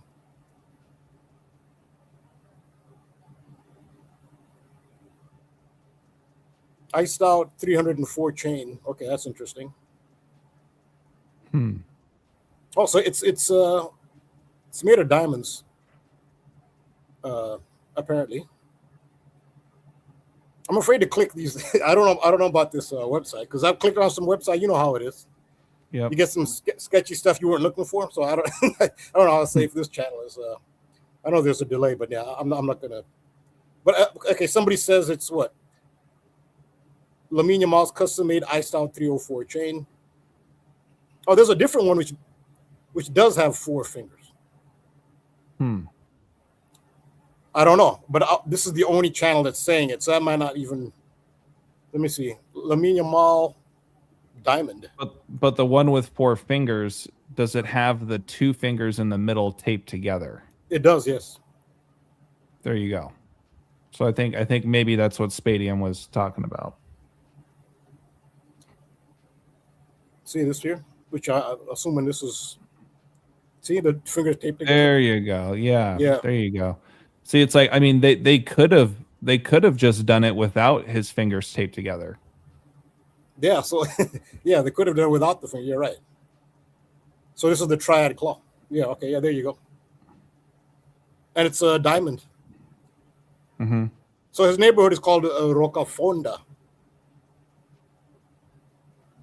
You think of Rockefeller, Rockaware, Jay-Z. Used to have Rockefeller Records. Yeah, Roccafonda, that's the name of his neighborhood.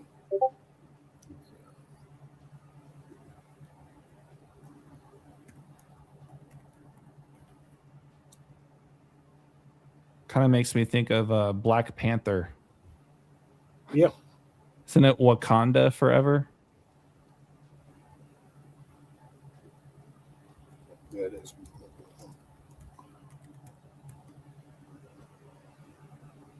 Yeah, just a quick glance. Yeah, but it's a common. Oh, 19. There you go. Wakanda 19. It's a common the X celebrities doing the X. But yeah, this is the diamond. Yeah, so that's a great find there.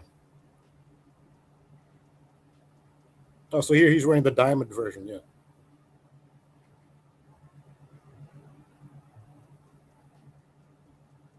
$304, yep. So, yeah, so that's a severed member of Osiris. Isis fashions a artificial phallus in order to conceive Horus.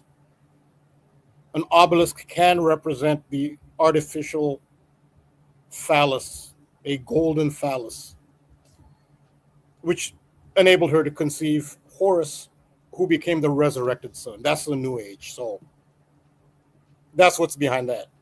And this is Horus, essentially. That was a passing of the torch to the New Age.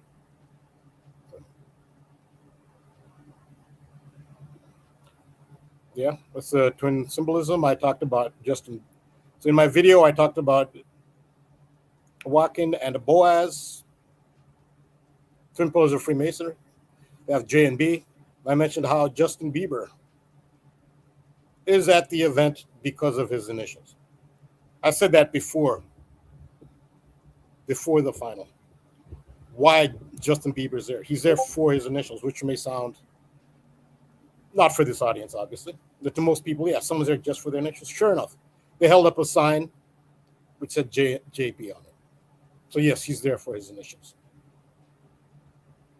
England's best player was JB, Jude Bellingham. He wasn't expected to be England's best player. Many members of the British English press said Jude Bellingham shouldn't even be in the England team. Harry Kane was expected to lead the team, but Jude Bellingham did. His initials, JB. This wasn't in my decode. I didn't talk about this part, but some famous twins who were given names to those initials intentionally are the Bush twins, George W. Bush's daughters, twin daughters, Jenna, Barbara. Why would you name twins Jenna and Barbara, J and B? It's because of the initials. Joaquin and Boaz. That's what that is. Interestingly, twin sister. So are the twin sisters. 156. 9/11. What's 9/11 about? The twin pillars. Joaquin and Boaz. That's what that symbolizes. And what are Joaquin and Boaz? The twin pillars of Solomon's temple. Why did Solomon's temple have twin pillars?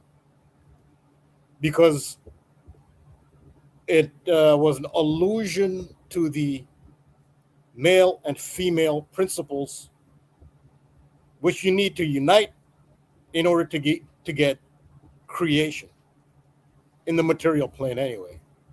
In the spiritual realm, you don't need male female. In this realm, yes, you do. The two pillars of Solomon's temple are El and Ella, male and female. But you don't have, and together they're Elohim. But you don't have El and Ella anymore because now Judaism became monotheistic. So you have to get rid of one. They got rid of the female. They got rid of the sacred feminine. They got rid of Elah. Now you only have El. There's no more Elohim. It's just El. It's supposed to be twin pillars, plus, minus, male, female. That's the symbolism of Spain winning the World Cup because Spain is now the first country ever to hold men's and women's FIFA World Cup titles at the same time. That is to balance out the twin pillars, male and female. And yeah, and to that point, we have talked on past streams about JB briefly, at least, and it just makes me think of Jalen Brunson, who wears number 11. Yep, that's a good one too. Yeah. Right. So, of course, wins the championship and the Finals MVP. Right. He won the Finals MVP. Yeah, he did. Yes. Yeah. Yeah. Another JB wearing the 11 for the, city home of the former Twin Towers. But this is not negative. It's about balance, male, female. These are the forces that exist in the universe. Well, I'm just pointing out how another JB in another sports it's coinciding with this at the same time as Spain winning the World Cup. Yeah, but I'm just making the point. It's not necessarily negative. It's how, whatever the intention of the person, because this is orchestrated, obviously. It's orchestrated. Now, the entity orchestrating it, are their intentions negative or positive? I don't know. You have to get in the mind of whoever is orchestrating this and ask what is their intention. That's what magic is based on intention, imposing your will and your intention. What is the will of the people who orchestrated? I don't know, but they're using symbolism that they didn't create. These are just forces in the universe that maybe they understand. We're assuming they understand them, or they at least think they understand these forces, and then they're using those laws of the universe to manifest the matrix, you could say, according to their will. Do they really understand it? I don't know. I can't say if they do. I don't understand them. The laws of the universe. I don't claim to understand that. I'm just trying to figure this stuff out as best I can. I'm open to be corrected or have other suggestions. You'll always be open to the different suggestions and not get fixed on one idea. I'm open for that. But clearly I see the duality symbolism. I talked about it before the tournament. Just to shout out to one of my patrons, Steve, but also I did it in the comment section. I didn't do a decode, but in the comment section, I did answer one of my patrons regarding the final. What score do I think it would be? In light of the fact that Argentina came into the final having scored 17 goals and conceded 9. I'm sorry, having scored 19 goals and conceded 7 in this World Cup. That was 19-7. That was the date of the final. I thought, well, it would make sense if the final ends 0-0 because you can keep the 19-7 number intact. And then whoever wins can win after that. Steve, one of my patrons, he came up with it himself, 0-0. I came up with it in the comments section that 0-0 would keep the 19-7 intact. If Argentina scored or conceded, you'd lose that 19-7. But 19-7, it made sense that there'd be a tie also to deal with the balance. Spain and Argentina's record head-to-head going into this World Cup, they'd only ever met at one World Cup, one game in a World Cup. Their record was balanced as well. Argentina had won 6. Spain had won 6. And of course, lost 6, won 6. And they had 2 draws, which are ties. It was balanced. Even coming in, they were balanced. Both had won 6, lost 6, and they tied 2. And of course, this is 2026. When a lot of this is tied to Jordan. What is Jordan in Gematria? 62 and 26. That's actually their head-to-head record. The balance was perfect. So they had to win to complete the balance, being the only country ever to have the men and women's final at the same time. The women won their final, which I decoded back in 2023. The women of Spain won the FIFA World Cup. Talk about the 19s. Yamal is 19, and all the 19s on the 19th. Spain's World Cup winner for the women. This is Ella. The men is Ella, the Pillars of Solomon's Temple. Was Olga Carmona, who wore number 19. Number 9. So this 19 goes back. This is before Yamal. This is before this World Cup. This is before that bathing photo became popular around the world. The Women's World Cup, the goal is a 1-0 win by Spain over England. Number 19, Olga Carmona, scored the winning goal. Look at the 23-19 in the picture, man. Oh yeah. Yeah. And the I mean, next, how many times? Yeah. How many times did me and Sean? I mean, again, shout out to Sean. He was talking about 23-19 in what was it, April and May, and then the whole World Cup manifested with this number. I already did a whole decode on that, but like I said, the 23-19 Spain became the team to win, 23rd and 19th World Cup, and that was 23-19 days after Trump declared the emergency for the 19 virus. It's 23-19 days later. The full name of FIFA equals 23-19. The 23-19 comes from the Child Detection Agency code in Monsters, Inc. Think about how the whole World Cup was about child stuff. The name of the guy who is head of it is Infantino, which means child or infant. And so, like, what Sean did, like, 2 months before, just all of his stuff was just about 23-19. And then it's just so crazy how it ended up. And then James Franco came out and posted a video about 23-19. And we ended up finding out that was the clue for the World Cup as well, because that basically saying Spain was going to win the 23rd and 19th, and then you have the goalies for the teams were both number 23 and the star player was 19. So yeah, there's so many 23-19s. That's also the year that the Brownlow Nation started. 1923 was the first year of the Brownlow Nation number. So there's also that. But yeah, I just, as you brought that picture up, Rambo, I was like, are you kidding me? The 23-19 right there. Yeah, I mean, you can, I've kind of talked quite a bit here. Cody, if you want to have the screen and add some stuff, you can go ahead and take the screen. I can add to this later. But I think I've kind of had the floor for a long time here. I have just a little bit, but yeah, hold on. Let me get my screen up.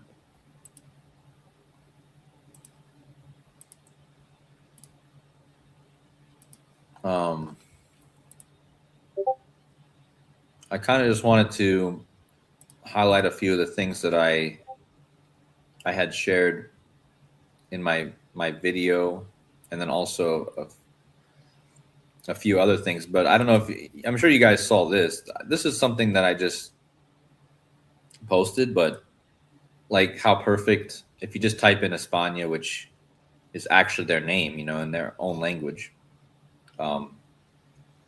España became 2-0 with a 106-minute goal, dropping Argentina to 3-4 on the date 19-7. So, like, wow, that just kind of blew. That just still blows my mind how perfect that ended up. That being. is amazing, yeah. And also the writing was just on the wall for Spain. It was a exact repeat of, like, if you go to my bookmark posts here, it was an exact repeat of 2010, which we were all pointing this out. I mean, me, the Illusion, we all mentioned that they're just repeating 2010, right? Which is why which was why my first prediction was Netherlands versus Spain, because that was the 2010, World Cup final. But it exactly mirrored, pretty much. Mexico, South Africa opened with the first game, just like 2010. Shakira was also part of the World Cup. Spain was even in the same group. They even won the same group. And then the final even ended up being 1-0 in extra time. I mean, and then the losing team even got a red card in both those finals. And then, of course, Spain won. So it was an exact mirror of 16 years ago, which just goes with the tower stuff that I was talking about. And for what then, it's worth, too, Cody, it makes me think as well. I saw something that posted about LeBron James. Every year that LeBron has been a free agent, we've had a World Cup. oh, really? And so, and when you said 2010, I mean, that was the year that he left Cleveland to go to Miami, I believe it was. That was Okay. the decision on ESPN when he went down to Miami, and it just makes me think about how Messi, Father Time Messi, is now playing in Miami, right? Right. Or at least he was. I don't know. How does that work, Rambo? Like now with the World Cup and him playing for that team in is he still going to be playing games for Miami, or like he's officially done? No, the World Cup is just for national teams. Teams play in their leagues. Right. That's like you play in the NBA, then in the Olympics you play for your country. So Luka Doncic plays for Slovenia, but once the Olympics is over, he goes back playing for LA. So Got it. Okay. he'll just go back playing for his league. He hasn't retired yet. Neither has Cristiano Ronaldo. Cristiano Ronaldo plays in the Saudi Arabian League, so he'll go back to the Saudi Arabian League, and Messi will go back to the MLS in the Miami. I'm sure attendances will spike, will go up for the MLS after the World Cup. It'll definitely improve attendances, especially at Inter Miami games with the Lionel Messi game. Right. But yeah, I just want to throw that in there, Cody, that I'm pretty sure, we still have LeBron. People don't know yet where he's going, but here he is floating around right after Spain wins the World Cup, and Spain won back in 2010, I think he said it was. Yep. So, okay. Yeah, I mean that's a piece that goes perfectly because, it's the LeBron James was in the Nike commercial. He was, he's all tied up with Prince William, 923 days apart, which is his gematria. And Prince William was exactly 2,300 weeks old on the World Cup final. So this LeBron James, it'll be interesting to see where he ends up going. I mean, I think it'll have something to do with this Williams stuff again, but also just in general with the King theme with the World Cup and just in general. But yeah, and it just, I think that it'd be interesting that if he went back to Cleveland, but I think have they kind of ruled that out already, or is that kind of becoming less likely? I haven't been right in front of that news lately, honestly. So I'm not sure, but what I have noticed is over the last week or so, it seems like every day or every other day, it's like a different flavor of the day. Okay. Meaning everyone's like, it's a done deal to Cleveland. Then the next day it's like, no, Cleveland's out actually entirely. And then the next day it's, oh, yep, lock it in. He's going to Philly. That's been the on and off news I've been seeing, but yeah, I mean, there's some sort of, once they finally announce it, it'll be some sort of, I'm sure there'll be some sort of huge clue that I should probably look into it a little bit more, honestly. I haven't had a time to do that, but it'd be interesting to see when they actually announce and where he actually goes. I mean, all the teams really that are, at least what they're telling us, are the expected favorites between Cleveland. You got Cleveland, Miami, Golden State. I mean, Golden State and Philly are kind of one and the same, just because San Francisco is heavily tied to Philly, and you got the Kobe connections there. Then you have the storybook going home, story back to Cleveland, right? You got going back to Miami, right? Like in 2010 when Spain won. And I think those are the main teams. If I'm not forgetting any others. Yeah. Like I said, I think, I don't know.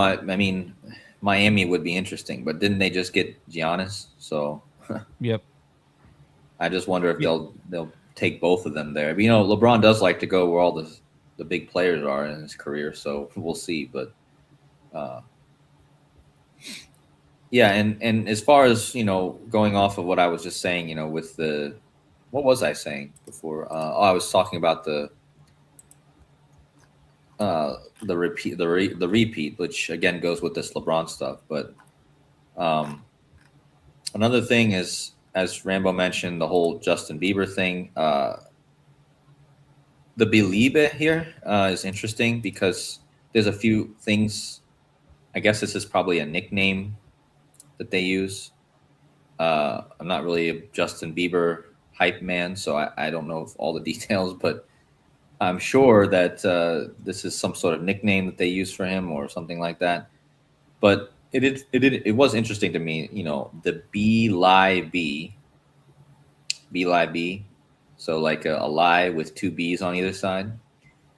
But also, the main theme of the World Cup halftime show was love, because they had a big love. Shout out to you, HA, for this love theme. Is, I mean, right in the center of the freaking stadium. The big word was just love, right, all over there. Yeah, So, I had a few people hit me up during that time where it was just, I mean, it was like, wow, here we are, years later now. but what's interesting is in German, the word love is Liebe, which is interesting because the word in this, it's literally how you spell it. If you just take out the first two letters BE, the rest of the word is Liebe, which is the word love. So his name kind of means be love. Be love, exactly. I mean, that's essentially, I mean, kind of what this is. I mean, if you take the English word be and then the German word love, it's be love. Yeah. So that's a Bob Marley song. Could you be love? That's one of his biggest. Yeah, could you be love and be love? Yeah. Right. That's interesting. Yeah, Bob Marley. That's I'll have to think about that. But yeah, this is something I noticed because, because I do know German. It stood out to me right away. So I feel like that's, and I don't know why that's there, like if that's his nickname or what that means. But another thing, I mean, just going quickly over what I talked about earlier today, the Lion of Judah. It's a whole connection with the Lion of Judah because Lionel Messi, Pope Leo, he went to Spain. Another big thing that was just right in our faces. The World Cup started and Pope Leo was literally in Spain at the beginning of the World Cup. And he has a big history with Spain. He did a lot of his missionaries there. But then you got the Lion of the Tribe of Judah, which the capital was Jerusalem, which the Kingdom of Judah. But then I realized, and I don't know how, I mean, I don't know if anyone knew this. I didn't see anyone talking about this, but one of the honorary historical titles of the King of Spain is King of Jerusalem. So just another reason why this seems to be Spain winning. You got the Solomon's Temple connection with the pillars. You got the whole, everything else we already talked about, but he also, his title is the King of Jerusalem. Just ridiculous. And then the Kingdom of Judah, of course, was where Jerusalem was, which was where Solomon's Temple was, which connects everything we've already talked about. But it was the 104th game that they won, which is the gematria of Jerusalem and World Cup, and the Temple equals 104, Templar 104, Templars, total solar eclipse, Justin Drew Bieber 104, Leonis Andros Messi 104. Kind of makes sense now why it was 104 games. And the game was won by the guy whose title is King of Jerusalem. But yeah, he was 58 years old. By the way, Cody, that photo of Lamine Yamal being bathed, right, as a baby. I did a post on Instagram. I think it was the day of the World Cup final, but with it for another 104. The World Cup final was exactly 104 days before the anniversary of when that photo was released back in 2007. Oh, wait, okay. So 12/27, something like that. Yeah, it was either that or flip the other way. I can pull up the post. That photo was Really cool. taken on Halloween. Oh, It was Halloween. Yep, that's what it was. Yep, it was Huh. Halloween. okay. Okay, so 104 days before that, huh? Which is Anniversary. crazy too, because you guys, Halloween is also the 304th day of the year. Oh, wow. Yeah, actually, wow. shout out to Casey Jones Astrology. He actually mentioned that in our Discord. Oh, he did. Yeah, he I did. must have missed that. I mean, you noticed it yourself. I'm not saying you guys both noticed, yeah. but I saw that Casey Jones pointed out that Halloween is the 304th. I guess that's a non-leap year, right? Yeah, the Yeah. 31st. So that picture 304th taken on day of the year, huh? picture was Wow. taken on Halloween. Yeah. Okay, well Yep. that's another 304. Right, but that's also another 104. So the World Cup final was 104 days before Halloween, essentially. Okay. Yeah. What was I saying? So yeah, with the King of Spain, Philip means lover of horses. Right before the game, I was telling people I was on Spain to win because everything just seemed to point more to Spain. There was a lot of stuff for Argentina too, of course, but Pope Leo being in Spain at the beginning of the World Cup, this Tate McRae thing that happened during the Spain game that I showed you guys, and her being 23 years and 19 days old on the World Cup, that was hard for me to go against. And then once I looked at the King of Spain more before the game, I was like, oh, his name is Philippe, which is lover of horses. We're in the horse year. So, of course, the king, who means lover of horses, wins the World Cup in the horse year. And again, WWE even gave us the clue 23 days before the World Cup. They had the Night of Champions. That championship was won by a surprise win by Sami Zayn, whose birthday is one day before Jamal's. And Sami Zayn is a Muslim, and he supports Palestine just like Jamal. But anyway, 23 days before the World Cup, he won the championship, surprisingly, beating Cody Rhodes in Saudi Arabia. And so, but then he lost it to Philip. So Sami Zayn won 23 days before the World Cup, but then he lost it 9 days later, or 7 days later, I think, to CM Punk, whose name is Philip. He's from Chicago. Like Pope Leo's from Chicago. The King of Spain is Philippe. So these two champion changes in WWE that happened right before the World Cup final were pointing to Spain because of the just the connection between Philip and then the Muslim connection with Jamal. And CM Punk actually has a huge role in this in many ways, but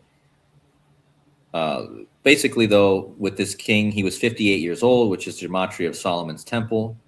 He was 171 days after his birthday when they won, which is his. You just type in King Philippe, it's 58,171. But also, I was trying to figure out what was up with this 171 because I noticed a bunch of connections with it. And not only was it 171 days after his birthday, the number 1019 is the 171 prime, which is the gematria of Kingdom of Judah. And no matter how you type it, Kingdom of Judah equals 1019, which is the numbers of Messi and Yamal, which breaks down to the 171. And if you just type in the Kingdom of Judah, it also equals 171. So this to me was this was the final piece I was missing to figure out what was going on with the 171s. But yeah, 171 days after his birthday, the King of Jerusalem is what they call him. But not only that, it was 171 days before his next birthday on the eclipse. So it was perfectly aligned with his birthday and these two events. The eclipse is 171 days before his birthday, and the final was 171 days after his birthday. I also thought it was interesting that August 12, 2026 total solar eclipse equals 171. That might be a coincidence, but... And then, as I already talked about, and RAMBO already mentioned a long time ago, the twin pillars of Hercules, the Spain flag, Solomon's temple, Well, Torres, who scored the winning goal, means towers. He did it in New York, essentially. Between his birthday and now this is between, again, I'm using the rule of Colel here kind of because between Torres's birthday to the date of the event in 9/11 was 1 year, 193 days, which is the number 1193, which is the gematria of Solomon's temple. Now, what makes that even more interesting is if you go from his birth to the eclipse over Spain, it's also 9961 days, which is the same number, 1193 prime. On 9/11, there was flights 11 and 93. But what makes that even more interesting is from 9/11 to that same day where he turns 1193 prime, it's 9101 days. And that's like double symbolic because not only do you have the 9/11, you literally have, as Rambo's talked about, the 101, which is the pillars with the Sirius, the eye in between the, and this is what Madonna put out. When she came into the arena for the halftime show, she was essentially wearing this date duration. There's just one extra zero, but 9, and she's Ronaldo's wearing 9, she's wearing 10, which is the 910, and then Ronaldinho is wearing 10. So if you just take out the last 0, you got the 9101, which is the amount of days between 9/11 to the eclipse. 9101. And how perfect this represents the pillars again, and her being the center, which is Sirius, which a feminine aspect, the queen of heaven. She's the queen of pop. So like a huge Sirius symbol here. And the 101, which is connected to the 26 prime, which is Jordan, which is, again, Rambo's been all over that with the 101 and the Jordan stuff. And it's interesting too that if you look it up, these two guys, they're actually twins in a way because both their names are actually Ronaldo. Their real names are both Ronaldo. So it's like a twin, clear, perfect twin symbolism. And remember, Solomon's Temple, as Rambo pointed out, is in Brazil, the replica. And interesting, Brazil equals 304 in Satanic. That's another 304. But yeah, even the 910 stands out because that was Charlie Kirk's, date last year. The only guy to score a goal against Spain in the whole World Cup was a guy named Charles Cateliar or something like that in Belgium. And remember, Belgium equals eclipse, and that was 33 days before the eclipse over Spain. And so that's interesting. But yeah, this is just super interesting with the pillars. Go ahead.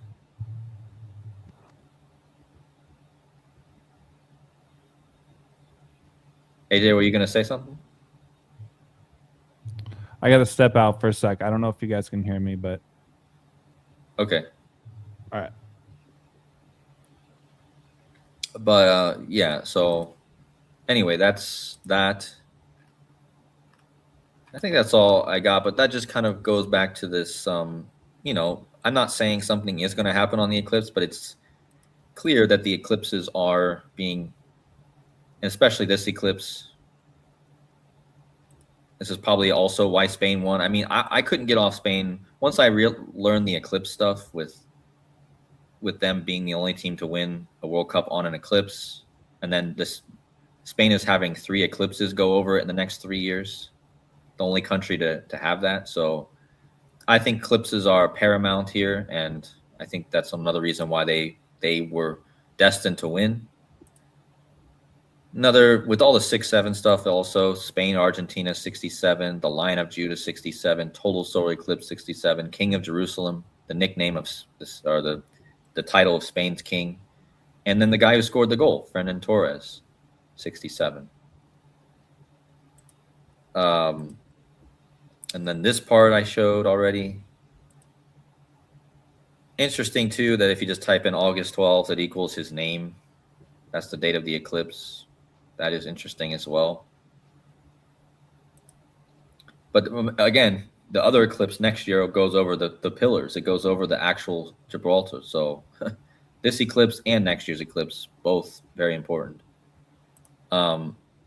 And last thing I do want to mention, in my stream earlier, Maggie McCombs, shout out to her, she had brought up that tomorrow or today, for me it's already today, 7/22, big day, cycle day, Ozzy Osbourne's 1-year death anniversary,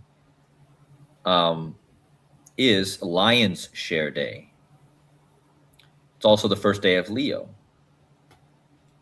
So I started thinking, okay, Leo, Lion's Share Day, Ozzy Osbourne's the last day, that's big 7/22, 22/7 pi cycle day, huge day. And I was like, okay, wait a minute. The name of the operation that started this whole war was called Operation Roaring Lion.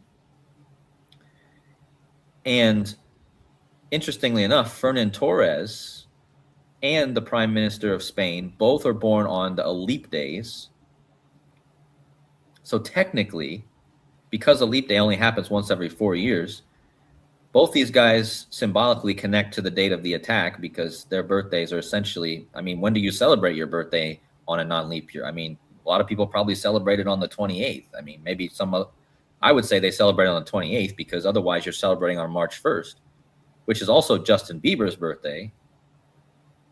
So all these people have birthdays right around this time, right around the time of this attack, right? Operation Roaring Lion. And interestingly enough, when you type in Roaring Lion, it equals Lionel Messi.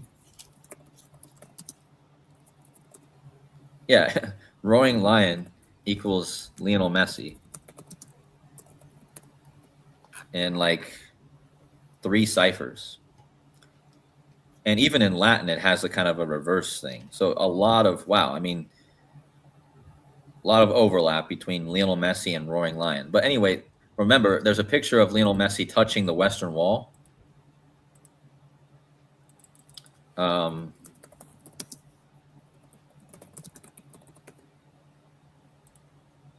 Just like Donald Trump. So anyway, my point is, they called this Operation Roaring Lion. Tomorrow's Lion's Share Day, which is the first day of Leo. Leo just lost. He touched the Western Wall like Donald Trump. Well, Donald Trump touched the Western Wall at exactly 4/24. And why did he touch the Western Wall at 4/24? And if you watch the video of it, it's so clear what they did. He literally waited till 4/24 to walk up there. And it's right before the clock struck 4/24, he literally puts his hand on the wall. Or like actually right after.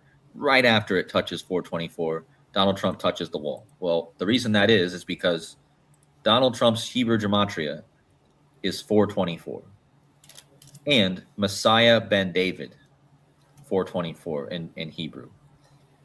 So then this is kind of the point of what I'm making here. So when Maggie mentioned that tomorrow's Lion's Share Day, I was like, okay, well, how many days is it from Operation Roaring Lion to tomorrow, Lion's Share Day? Well, it just happens to be, let me find it here.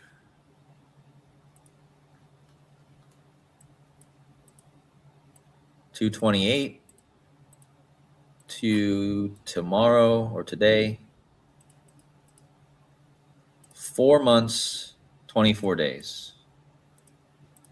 So I expect, now I'm not saying something huge is going to happen. Who knows what's going to happen, but it seems like this would be a perfect day to pay tribute to Operation Roaring Lion, because Donald Trump is essentially,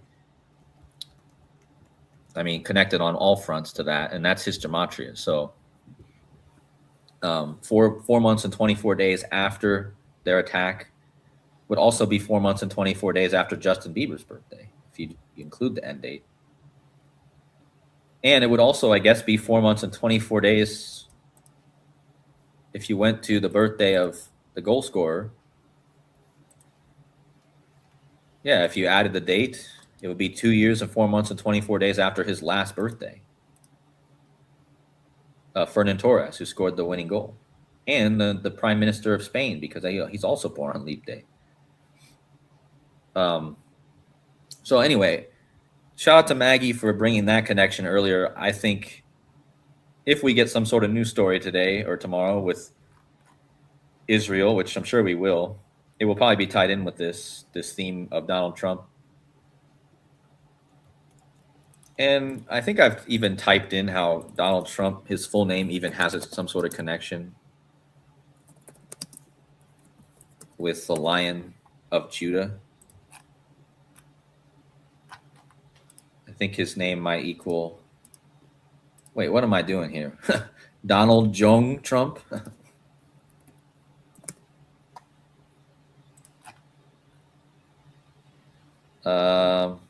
Donald John Trump equals the Western Wall in 2 ciphers.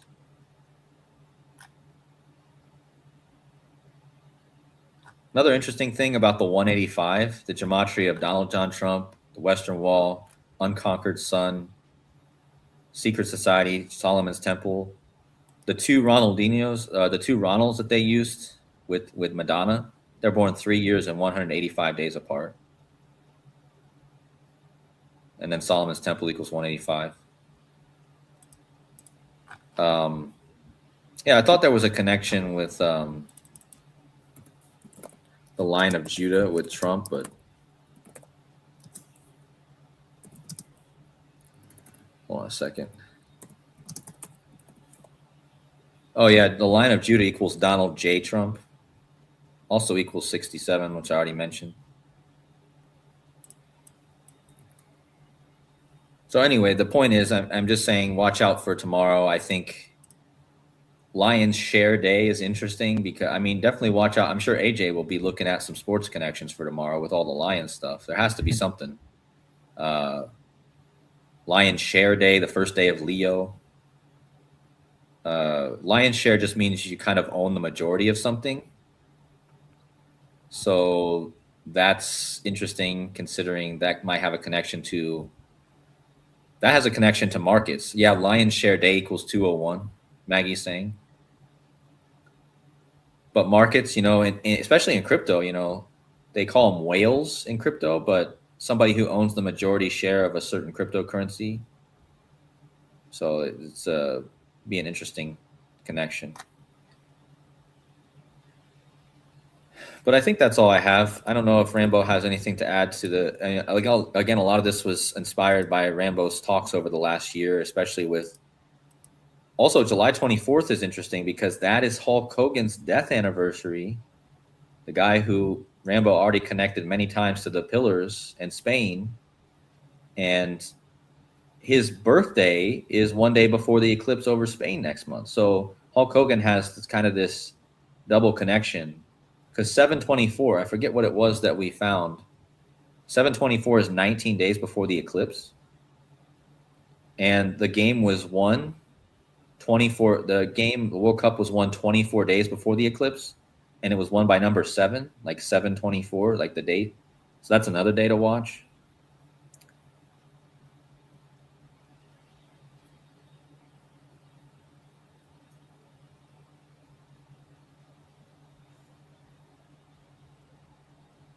Yeah, so Hulk Hogan died 4 days before the final of the Women's European Championship. Now, there's the World Cup every 4 years. There's the European Championships every 4 years. There's the men's, there's the women's. I was talking about that Spain versus England. I don't want to seem too obvious, but that's why I went with, when everything seemed obvious. The whole Lamine Yamal being bathed by Lionel Messi, that seemed too obvious. Like they're going to do that and then have Messi in his last World Cup play against Yamal. Seemed too obvious they did that. But the England versus Spain final seemed too obvious because so the 2 biggest quadrennial tournaments are World Cup, European Championship. You have men and women. So you had the women of Spain win the European Championship by defeating England in the final. Then you had the men's European Championship from where you had Spain defeating England in the final. So Spain had won 2. Then you had the women's European Champions. The women already won the World Cup. The Spanish women already were World Cup champions. They had defeated England in the final. Now they faced England in the European final again. This was 4 days after Hulk Hogan died, which is why I figured that England would actually beat Spain, because Hulk Hogan had the red and yellow Spain colors. Hulk Hogan had that predictive programming of 9/11. Oh, the twin pillars are going to come crumbling down. The twin pillars are on the Spanish flag. If Hulk Hogan, the guy who said the twin pillars are going to come crumbling down, dies right before Spain plays England, and Hulk Hogan wears red and yellow, I figured, I think the twin pillars will come crumbling down, meaning Spain will lose to England. And there's more to it as well. There was the fact that they were part of the Mega Powers trio. Hulk Hogan, Macho Man Randy Savage, who also wore the red and yellow, and Miss Elizabeth. Who's Miss Elizabeth a reference to? Queen Elizabeth I, who was the queen when England defeated the Spanish Armada under Sir Francis Drake. So then, that's another indication of England defeating Spain, and Francis Drake was on a ship called the Revenge. I've talked about this many times. All that, like, oh no, England has to beat Spain. The Revenge, Spain versus England, Miss Elizabeth I, part of the Mega Powers, included Hulk Hogan, who wore red and yellow, who talked about the twin pillars coming crumbling down. About 4 days prior, all that just seemed to point to an England win. Revenge again. That was the clincher was a revenge. The ship was actually called the Revenge. I figured England will get the revenge, but it went into a penalty shootout. So England won by a penalty shootout. It's again the European Championship. The MVP, they don't use the term MVP, it's an American term. They say man of the match. You know, the funny thing is that women's soccer, they still say man of the match, even though they're women. They still say man of the match, but still, player. Yeah, it's called the man of the match tournament. And the women will even say in an interview, like, yeah, I was the man of the match. It's a funny thing. Another thing they say, like, in soccer, football, when you get a red card and a player is ejected, unlike American sports, you cannot replace a player. You play a man short. So the expression, that's what you say, we play a man short. The women will use that terminology. They say we're a man short. They will say that. It's become official soccer terminology. They'll say we were reduced to, if you get a red card, we're reduced to 10 men. The women will say that we're down to 10 men. But the MVP, yeah, it is. It's become soccer terminology. The MVP of the final where England got their revenge over Spain, women, was the goalkeeper, because she saved a bunch of penalties. That was the worst penalty. In professional soccer, watching professional soccer, that England-Spain women's European final, for professional players, that was the absolutely worst shootout I've ever seen. Those they all looked. I give credit to those who were in the arena competing. It's nerve-wracking when you take a penalty in a situation like that. You're on your own. It's not a game where you can, the regular game where you can depend on your teammates. You can make a mistake, a teammate could recover for you, make up from your mistake, or you miss, you can try again. Not in a penalty shootout. It's all you. Some big superstars don't even want to take a penalty. So I'm nothing against them for taking the penalties. Those penalties were atrocious. The worst penalty shootout I've ever seen. Nonetheless, the MVP was, again, Hulk Hogan had just died. Hannah Hampton, just to clinch, wrap up the whole decode in a nice little bow. I just put the bow on the whole symbolism. Yeah, that's crazy, Rambo, because I was just going to mention that, you know, in the 2 World Cups that Spain won, they were both in Group H. Oh, wow. That's that's a good one. I had no idea. I didn't even think about that. So that was also the clue when they won Group H again this year, you know, to go with all the repeats from 2010. It was just another clue of the Hulk HH thing, you know, which is the 88, which is Trump, which is the Analema, the sun and the moon make the 88th, you know. So it makes sense. Yeah, England defeated the Spanish Armada in 1588. So okay. Yeah, you're right. Yeah. Yeah, and Hulk Hogan even equals Lamine Yamal in one cipher, maybe even multiple ciphers. I think just one. Yeah, just the 43, but yeah. So that Hulk Hogan thing was just.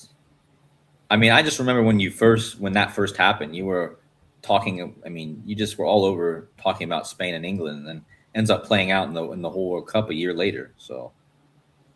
Oh yeah, there were so many England clues. I mean, that's how it is. Hard. I mean, you had the Holland clues. I had England clues. Like they're undeniable. They're so undeniable. You wonder, like, but then again, there are other threads as well. So you gotta just, I guess, look at every team and every thread. Look at other people's decodes, and you decide. It's tough. It's tough. They are very strong. They were really strong clues. I have one of my patrons thinks that. So the next big event in soccer, Americans have really caught the soccer bug. I mean, the world already had it. The Women's World Cup now, especially with Spain now having that double. Joaquin Boaz. Boaz is the female pillar. Joaquin is the male pillar. That was the thing that was missing in my whole duality decode is the male-female thing. I actually saw it, but I reached a point where I'm not making any. You make a wrong prediction, you can ruin a really good decode. My duality decode was, I mean, so good. I showed the duality undeniable. If you pick Spain and Spain doesn't win, it ruins your decode. So I didn't make a pick, but it worked out. It's the first country to have a male World Cup champion and a female. That completes the duality twin pillar symbol. Boaz, female, Jackin, male. And so Spain are the dual World Cup champions. The next event is the Women's World Cup, which is next year. Next summer, we have the Women's World Cup, and it remains to be seen then. That's something to decode. Will Spain... No, who will win? That's the thing. Spain, England? One of my patrons thinks England will defeat Spain in the next Women's World Cup final, but that remains to be seen. And then, that's 2027. 2028 is the Men's European Championship. England is hosting it. And then 2 years later, Spain is hosting the World Cup. Interesting. Huh? Let's look in the patterns continue. Spain, England, the pattern is continuing. But the Women's World Cup next year in Brazil, home of Solomon's Temple, and all these rituals that are going on.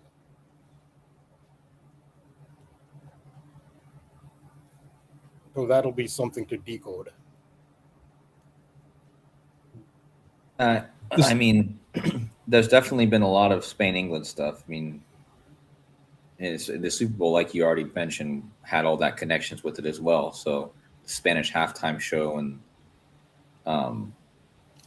yeah, it's just it's interesting too that I think Spain will be the first team to be hosting the World Cup as former champions. Yep. As the reigning champions. Yep. So. And that, I mean, I guess that was just, there was just so many, and the original decode I made was Spain versus Netherlands. I always had Spain, I guess, from the beginning. I really never, and that was because of you, Rambo, because I remember I didn't know anything about soccer, but I know when I first sat down, the very first day I sat down to decode it, not knowing really anything, I just knew that you had talked about Spain and Yamin Lamal. I remember you mentioning that. I remember you talking about Hulk Hogan. And then I remember you mentioning the Spanish, English stuff, and then but also just in general, I knew that Spain equaled 23rd World Cup. So when I first started sitting down with the World Cup, I was actually looking at Spain. That was the first team. That's what came to my mind because of what you were talking about. But what happened was I got on Spain, and then I was like, oh wait, Spain played Netherlands in 2010. I was like, then I started thinking, then all the orange stuff came. And so, yeah, the whole thing just kind of snowballed into Netherlands, Spain. And then it just kind of, it was always like shout out to Script Unveiled who posted a post in December last year saying that Spain would beat Argentina in the World Cup. He's got an X account. I don't know if you're familiar with him, Rambo, or But Yeah, I've seen some of his decodes. yeah, he actually just posted it on and tagged it on his X account that Spain would win the World Cup against Argentina. So that was a great call by him.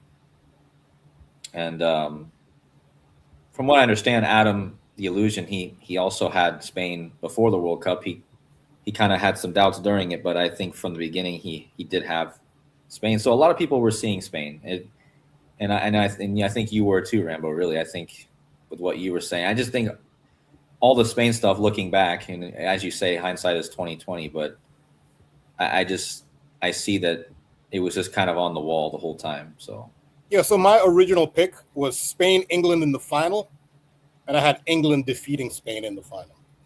right. But it also seemed just too perfect. Well, it's kind of yeah. And just how kind of ended up playing out a little bit, because England did end up winning the second place game. So Third place. it's pretty close. I mean, oh yeah, third place, yeah. So you still had England and Spain being the two final winners of the tournament. I mean, it was clearly appears to have been rigged. English fans are really upset. Argentina are not that good. They were given an easy group and an easy pass. So they even measured, okay, if give them an easy group, they'll win their group, and we'll make them play a weaker team in the first knockout phase. It was all mapped out for Argentina to have an easy path. Now, England fans are really upset. Argentina are not that good. England is better than Argentina. It's just anyone who's objective, apart from the Argentine fan, if you're an objective soccer fan who has some idea of soccer, you don't have to be an expert. Clearly, England is a better team than Argentina. Argentina is not that good. They were given an easy path.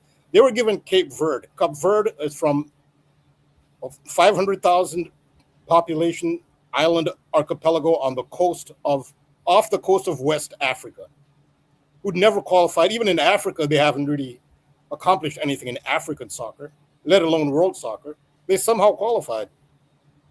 500,000 population. That's why. So nobody really expected Cape Verde to make the second round, to get out of the first round. They did. Somehow they just played extraordinarily well. Then they met Argentina, and that should have been on paper. Cape Verde shouldn't be there. Cape Verde, 500,000 population, no one's heard of. I mean, certainly in the United States, you haven't heard of them. They're most known in Africa, maybe in Portugal, because it used to be a Portuguese colony. But outside of Portugal and Africa, people around the world have never heard of Cape Verde. That's how small it is. Argentina should have, in theory, wiped the floor with Cape Verde. Cape Verde took them to extra time, and they didn't just hunker down. Cape Verde scored twice. It was 2-2, including a world-class goal. This will go down as the most, if not one of the most memorable World Cup goals in history. So Cape Verde were a big story.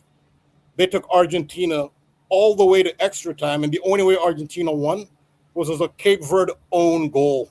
Argentina didn't even score to win. Cape Verde scored on themselves. Argentina were not that good. They just weren't that good. Then they played Egypt, where that's one of the worst refereeing games, objectively speaking, just objectively speaking. The whole soccer world season, the officiating in the Argentina-Egypt game was just, it's sad to see, but this is the thing. We in this community know not to get emotionally attached to these things. We know that. The world doesn't know that. And this is the thing England fans, I mean, some of them know that, a small percentage in the community. England fans should know this. It's all rigged. England invented the sport.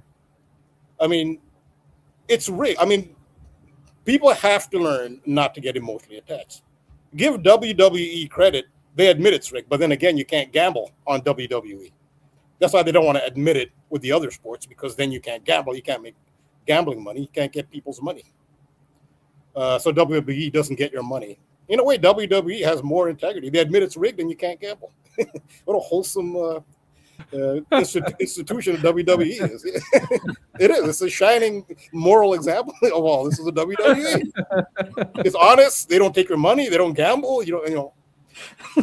Soccer, however, you're like, what is one thing that they're doing wrong? Let's be honest. They're not doing anything wrong. Guys. Yeah, they're not doing anything wrong. If you're following, I mean, they're not trying to take your money. I mean, so this is the what England did. This is how it's rigged. England is a better team than Argentina. They had the lead over Argentina 1-0.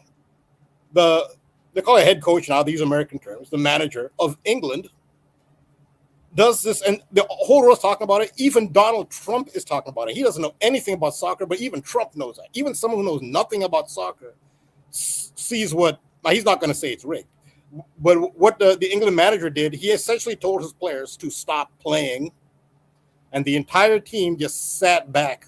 Now, teams will sit back in a formation where you're playing primarily defensive, but you're playing defensively, but you're looking for your opportunity to counterattack. So you still have your fast players, like you'll defend most of the time, but you're still looking for an outlet so your fast players can get up the field and hit them on a counterattack, like a sucker punch. England didn't even set up for that. They just sat back. And England fans are screaming, losing their heads. Why don't you come out and play? Well, because it's rigged. If England comes out and plays, with attacking talent that England has, what are the most obvious things? England fans need to get over this. It's rigged. They can't understand why one of England's best players, who's Bukayo Saka of Arsenal, one of England's best players, this is how ridiculous this is. Bukayo Saka is one of the best creative players for England. He's an excellent player. He can create goals. He can score goals. He's a handful. He plays for Arsenal. His backup at Arsenal is Noni Madueke, his backup. They both play for England, and the England manager plays his backup and puts him on the bench. Now, how much sense does that make? I don't know who's Victor Wembanyama's backup. Imagine, I'll just say hypothetically, the San Antonio Spurs have a French backup center, and then France plays, just say the Olympic gold, because in basketball, the Olympics is pretty prestigious. So in the Olympics, the French head coach plays Victor Wembanyama's backup. Just assuming that Victor Wembanyama's backup with the Spurs was French. Just he'd play Victor Wembanyama's backup as the starter for France and leave Wembanyama on the bench. Well, that's exactly what that's like. It should be obvious to English fans who are upset. It is rigged. And I know it's a hard truth we get it. It's a hard truth to, I know what it's like to be attached. I was there. One of the reasons I know so much about soccer, because I love soccer. I still love the sport itself. But I understand now what it's all about. You can't be attached to it. You just can't. That is blatantly obvious. How does somebody's backup start ahead of them? They play for the same team, Arsenal. Why is his backup in the starting lineup? And just to add insult to injury, Saka didn't even come off the bench. That means you can't counterattack because he's fast and he's a great passer. He has very good vision. He can see the run. He can see plays developing before they happen. So he'll see a runner coming and he'll anticipate where they'll be, and then he'll give him the pass. And he's perfect for a counterattack if you're defending. He's the obvious player who should have been in there. He's a starter. Why do you have his back? Anyway, not to belabor that point. To add insult to injury, so he didn't play at all. When it came to the third place game, which for most players it doesn't mean anything, you saw the game finished 6-4. Right? That tells you nobody cared. You don't care about the third place game, but it makes for a nice spectacle. Suddenly, for the meaningless game, Saka starts. Bukayo Saka starts. And what does he do? He scores a hat trick. Just to add insult to injury. He's better. Why did you play his backup? The whole world knows he's better. Then he shows that he's better because he scores a hat trick once you play him in the meaningless game afterwards. Unfortunately, people still don't get it. It's a hard thing to accept. You can't be emotionally attached. But basically, here's a long-winded way of saying what we already know. It's fixed. So Donald Trump even said, he's talking about the England striker Harry Kane. Donald Trump said, and he's played golf with Harry Kane, who's the England striker, one of the best strikers in the world at the moment. He said the England manager lost the game because he made Harry Kane play defense. Why is Harry Kane playing defense? Even Donald Trump could see it. But the debate, of course, you don't understand why mainstream media can't say it, is should you fire the head coach, Thomas Tuchel? No, he did what he's supposed to do. He knows. You think he doesn't know to start the best players? You think he doesn't know who the best players are? You think he doesn't know that his team is better than England? He knows. He's part of the club, and people just need to grow up. I have a really great quote from Aleister Crowley. If you could give me my screen again, this was a really great quote. And Yeah, do you have my screen? there you go. Oh, I have to look it up. So it's the, say what you will about Aleister Crowley. He came up with some gems. So his magnum opus is the Book of the Law. And if you want to see the original Book of the Law that Crowley wrote, it's actually in Austin, Texas. It's actually in a museum in Austin, Texas. The original Book of the Law. And I did not know that. yeah, it's in Austin, Texas, is where you can see the original. The Book of the Law, let me see. Do they have the quote here? So he had, they're not, I know why they're not. So he wrote something, but okay, they brought it up. This was in 1909. Think about 1909, what technology was like in 1909. Aleister Crowley talked about wireless. Where do you come up with wireless, the idea of wireless in 1909? Well, Crowley did come up with it in context of what I've been talking about. So this is from the Book of the Law by Aleister Crowley. This is a quote from him. Again, think about when he wrote it. He wrote this in 1909, which he channeled the Book of the Law. So actually, so Crowley technically didn't write this. He was a medium for a spirit, which he contacted in Egypt. And you don't want to know what that ritual was. Just to have an idea, Aleister Crowley engaged in sex magic. And that's a ritual involving sex magic with which he downloaded this entity. I think it's called Iwas or something. And this entity is speaking through Crowley, and Crowley wrote it down. So actually, when you see the Book of the Law, you actually give credit is given to Aleister Crowley and Iwas, because Crowley was just speaking. So that's why this is so prophetic. This is in 1909, quote from Aleister Crowley: "Observe for yourselves the decay of the sense of sin, the growth of innocence and irresponsibility." By innocence, he means naivete. And I'm talking about England fans who are upset about the coach. Why would the coach do this? Why would he drop one of your best players? It should be obvious to you why. It's rigged. Don't get attached to it. That's the innocence part he's talking about. Observe for yourselves the decay of the sense of sin, the growth of innocence and irresponsibility, the strange modifications of reproductive instinct. This is in 1909. What's he talking about? It's the whole transgender thing. Aleister Crowley talked about 1909, but again, it's not Crowley speaking. That's Iwas speaking through Crowley. In 1909, were they doing this? Puberty blockers that they're given to kids, and the strange modifications of the reproductive instinct. Crowley talked about that. The childlike, we're talking about the childishness, childlike confidence in progress combined with nightmare fear of catastrophe. So he's talking about things like AI, how AI can just destroy everything, and you have this blind confidence in technology. Well, AI, you can't have blind technology, and technology is good, You're going to have AI. AI is going to just replace humans. He's foreseeing all of this, which is Iwas, the childlike confidence in progress, meaning technology, combined with a nightmare fear of catastrophe. Consider sport. Now, here we go. This is what we're really talking about here. Consider sport, the babyish enthusiasms and rages. He's describing the World Cup. We've all, whether we're into soccer or not, we've seen the images from the World Cup. The fans crying, the fans that are angry at the referee, angry at FIFA, angry at Trump intervening, angry at Infantino, angry at their own head coach, angry at a certain player. Why did so-and-so perform? So-and-so never performed on the same stage. In Argentina, they're rioting. That is public viewing. They're all rioting in Buenos Aires after the game. And this is how Crowley described this. Consider sport, the babyish enthusiasms and rages. Even those who are celebrating, what is rigged for you? I mean, it's being happy. It's like taking a drug that stimulates your endorphins. I mean, that's where your happiness is coming from, a drug. I mean, coming from an illusion. Crowley called all this out, which excites whole nations. I mean, does this not just describe the World Cup? There was no World Cup in 1909.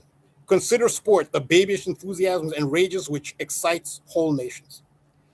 Amazing. This is amazing. Disturbed by disputes between boys. That's exactly what soccer is in sports. It's a dispute between boys. I mean, no disrespect to grown men. They're men, but still. It's a sport. It's a game. You're playing a bouncy ball. That's typically not what you associate with men. Ooh, a bouncy ball, and then we all follow it, and then we wear their jerseys on. They're not with their name on their back. It's grown men chasing a bouncy ball. I mean, they have different rules. You can kick a sphere over a line. Your job is to get the sphere over the other line, or to prevent the sphere coming over your line. And Cristiano Ronaldo makes $300 million in 1 year in Saudi Arabia. $300 million in 1 year. Cristiano Ronaldo made in Saudi Arabia for kicking a bouncy ball. Crowley called all of this out. It's whole nations are disturbed by disputes between boys. Consider war. It's interesting. I just want to point out, you said 1909 is when this book came out. Yeah. It makes me think of the date. Shout out to Sean Desat again, Widow's Son. Thinking about that as a date, that could technically be like September 19th, which I'm pretty sure is the release date of the movie Him last year. Absolutely. Yeah. So just like that 1909-1909 connection there. No, yeah, that's a great observation. That's a big part of this. I actually have more of a Him decode. I have a lot on the Him decode, how it ties into soccer. I was going to do other decodes, but because the World Cup just ended, that's my hot decode right now. It's the way Him ties into soccer. Yeah. So it's about I'll get back to this real quick, but it's about the veteran GOAT, 8-time Super Bowl winner. Don't say Super Bowl, you can't, but it's an 8-time Super Bowl quarterback. I recommend everybody in this community should see it. You recommended I see it. And a shout out to Johnny Stash for encouraging me to see it and decoding it. Boy, it got bad reviews, but that's for people who don't look at symbolism and don't look at the world the way we see it. If you're looking at just entertainment, it looks ridiculous. It's actually a pretty good movie. I think it does say a lot. But in Him, you have a veteran quarterback who's the GOAT, and it shows you what it takes to be the GOAT and what he has to do to be the GOAT. Now, to most people, sacrifice, that's Hollywood and horror. That doesn't happen in real life. They can roll their eyes at it. And again, this is what Aleister Crowley's talking about, the innocence, the naivete. So much has come out now that by now, this many people should not be so naive about what it takes to be a GOAT, but they still are. This is a great quote by Crowley. He's talking about that. So in that movie, there's a young rookie quarterback who's going to be the next GOAT. And the deals you make behind the scenes to become the next GOAT, the deals that the existing GOAT, he won 8 Super Bowl rings to become the GOAT. That is about Lionel Messi. No, it's about American football. That's about Lionel Messi and Lamine Yamal. And I can demonstrate that in undeniable fashion. That is Messi and Yamal. Him is about Messi and Yamal. It's about other things too. Patrick Mahomes, a bunch of other GOATs, Michael Jordan, but it's about Messi and Yamal. I'm doing a decode now. I will show you with an undeniable evidence, unless you're a coincidence theorist. Him is about Messi and Yamal. Nonetheless, it's great that you brought up the 1909. That's 199. Him was released on 199. And why did they release it on the 19th of September? What's 199 in football? It's a football quarterback movie. Who's the GOAT who won all these rings? Tom Brady. Very famously, nobody thought he was that good. All these teams overlooked him after round after round. Nobody thought Brady was worth anything, and he was picked in the 199th pick. Tom Brady, the GOAT, was the 199th pick. So there's your wink at Tom Brady, the GOAT. My goodness! Wait a second. So the World Cup was 304 days after Him came out. I knew KODI would be on that. I knew. See, I had that one. I knew as soon as I knew this. I said as soon as I mentioned that Him is a Messi in your mouth, I said KODI will get this in a few seconds. He's gonna get it. He'll get that 304. I knew KODI would get it. I knew it. I knew KODI would get it as soon as I made that connection. You're right. That's your 304. That is about Messi and Yamal. But okay, Wow. so Cody, you can decode it. I mean, Cody's probably going to get a whole bunch of stuff I already got because I know Cody like on stuff like Snap. I knew Cody would get that as soon as I made that. So I'll do the video anyway. But I know Cody's going to steal a whole bunch of my thunder, which is fine. That's great. No, I'm not gonna probably do a decode on it. I think I'm gonna. Oh, I don't know, but it depends. But I'm probably gonna do a decode on the Phoenix thing. But either way, I mean, as much as you were talking about him, anyways, being connected to the World Cup final, that's crazy that was the number that it was. So. Yeah, I mean, you can decode it because even if you find stuff I find, you'll also find stuff I don't find. So, I mean, there's a ton of stuff to decode. I know what it's like to fall behind all the decodes you need to do. So, no, go ahead. You can do stuff on it, but that's the connection I made, which I knew you'd be on it. I said Cody's going to be on this in seconds. As soon as I mentioned that him is about Messi and Yamal, I said Cody's going to get it right away. It's a 304. Yeah. Well, and yeah, that's more even numbers related, but Rambo, to your point, the goat and the kid. Yeah. I mean, that's essentially exactly what him is. Exactly. is the old goat and the new kid.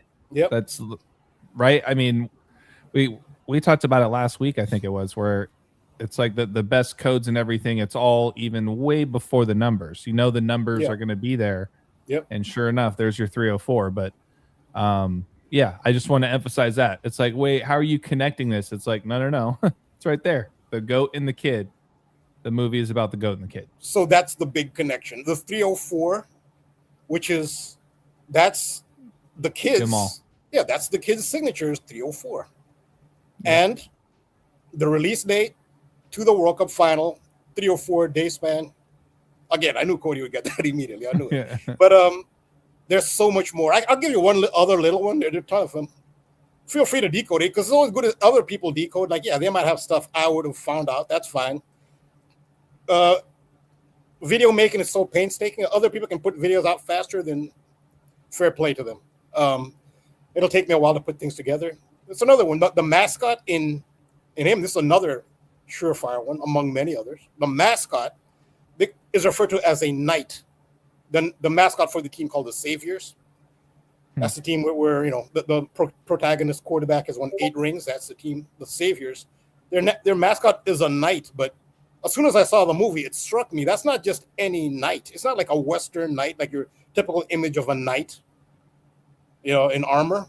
It's a specific kind of knight. It's a conquistador. It's a Spanish knight. That struck me as soon as I saw that movie. Like, that's a conquistador. Which is a reference to Spain. It's a Spanish conquistador knight. Yeah, so there's other stuff. Nonetheless, him is about Messi and Yamal without a doubt. So I'll just finish Crowley's quote here, just to finish it. Consider war, again, 1909 he wrote this.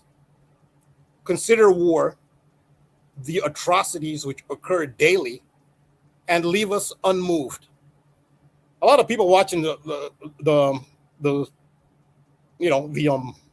World Cup and stuff, even before the World Cup, aren't that concerned about Gaza and Palestine or Southern Sudan. I know there can be like a fatigue because stuff happens all the time. You can get fatigued with, okay, what group of people being persecuted now? But these are the things that are going on. But the atrocities which occur daily and leave us unmoved and hardly worried. We are children.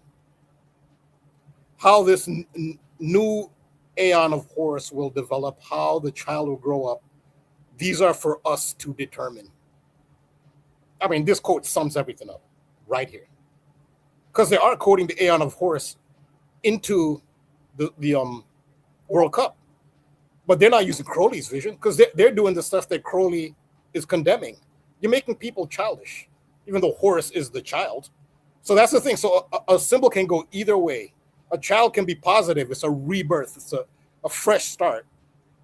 And usually, like with the Phoenix symbol, the rebirth is of a new project or a new age, which is better than the past age. Like the Phoenix. When the Phoenix dies and burns up, when it resurrects, it resurrects at a higher level than its past life. It's always going to a higher level, which that would be a good thing for money if that's what's happening with the money.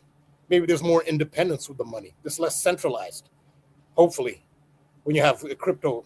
So that's what a new age is supposed to be. It's an improvement like the Phoenix over the past age. But symbols have a positive and negative, dark and light. So the negative meaning of children is childish, which is what he's been talking about in this whole quote. The childishness, the refusal to grow up, the naivete. I don't see where he mentioned the wireless. He does mention wireless. He mentions wireless in this quote. I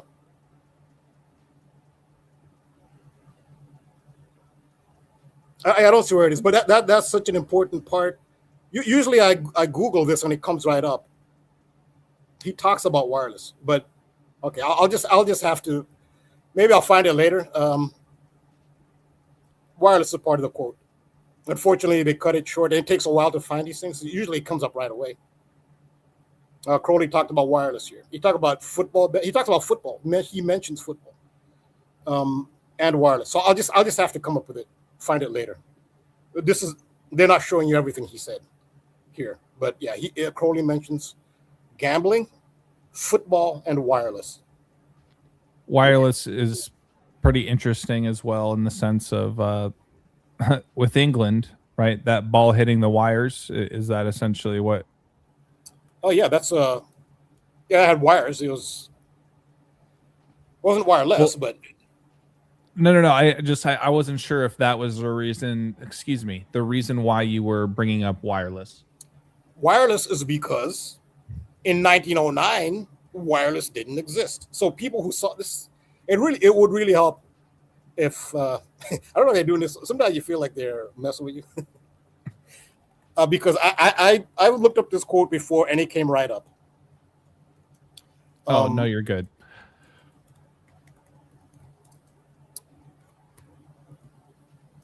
What is it? Book of the Law. So, well, basically, Aleister Crowley. The reason I talked about wireless is because there was no wireless in 1909. Okay, but this isn't Crowley. He actually was speaking through an entity was speaking through him. They're really giving me a hard time today. I'll have to find that somewhere else. Now we're live. It gives me a hard. I used to find this in a snap. It's all good. Yeah, I mean, yeah. for me, it's just kind of that double overlap, I guess, I find interesting. Is, to your point, 1909, before wireless technology, right? But then you also had this incident that happened with this, England team with the wires. So not wireless, but the wires, but it's still a technology. I don't know.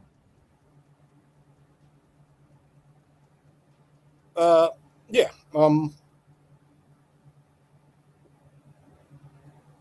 I'll just, so that's what I was going to mention. I was just going to mention that Aleister Crowley did mention football specific. He said sport there, what I showed. Mm-hmm. But he also specifically mentioned wireless and gambling, which is all phenomena of the modern day. Who in 1909 understands what this guy talking about wireless? Who in 1909 knows what wireless means? But he did. Well, the entity who spoke through him. Oh, here it is. You see here? I'll read this. Consider the outcrop of, let me see, can this be enlarged? Consider the outcrop of dictatorships only possible when moral growth is in its earliest stages. And the prevalence of infantile, who's the president of FIFA? Infantino. The prevalence of infantile cults like communism, fascism. So he criticized both far left, far right. Pacifism. He criticized pacifists, interestingly. Okay, it's not him. This is Iwas talking. Health crazes. Occultism. You think Aleister Crowley wouldn't be criticizing occultism, but he does. In nearly all its forms. religions, but again, it's Aiwass talking. All its forms, religions, sentimentalized to the point of practical extinction. Here's the kicker. Consider the popularity of the cinema, the wireless, the football pools, and guessing competitions. All devices for soothing fractious infants. Infantino, president of FIFA, no seed of purpose in them. That's the quote. It's interesting too to me right before that first paragraph you read where it says health crazes. Yeah. And Rambo, I think you and I talked very briefly where I think I just asked you or asked if you had noticed just the very young deaths of these fitness influencers. Yep. Right. Connor Murphy, you know, I think you said, oh, wow. Yeah, that one really surprised me. Yeah, I didn't see that one. I was shocked by that one. Yeah. Yeah. And that there is something weird about these deaths taking place in Thailand. I don't know if you noticed that either, but there was one of the first fitness influencers was someone named Ziz, who actually influenced Connor Murphy. But anyways, yeah. And then who's the other one? Joe Aesthetics. If you might remember him, he died a couple years ago in Thailand. Point is there something? And even earlier this year, there was another fitness influencer whose wife died back on March 6th, I think it was. My point is there seems to be a lot of these young health craze influencers, so to speak, that are also, dying all around this time of the World Cup with all those other connections you pointed out in this quote. Yeah, a few years back, there was also, this is more of a bodybuilding, not so much fitness, but actual bodybuilding, hardcore bodybuilding. Yeah. Rich Piana. I don't know if you're familiar with Rich Piana. You are familiar with Rich Piana? Yeah, he's another death. Yeah, he's another death in the fitness industry. Yeah, I mean, I guess I would still put bodybuilding under like health crazes.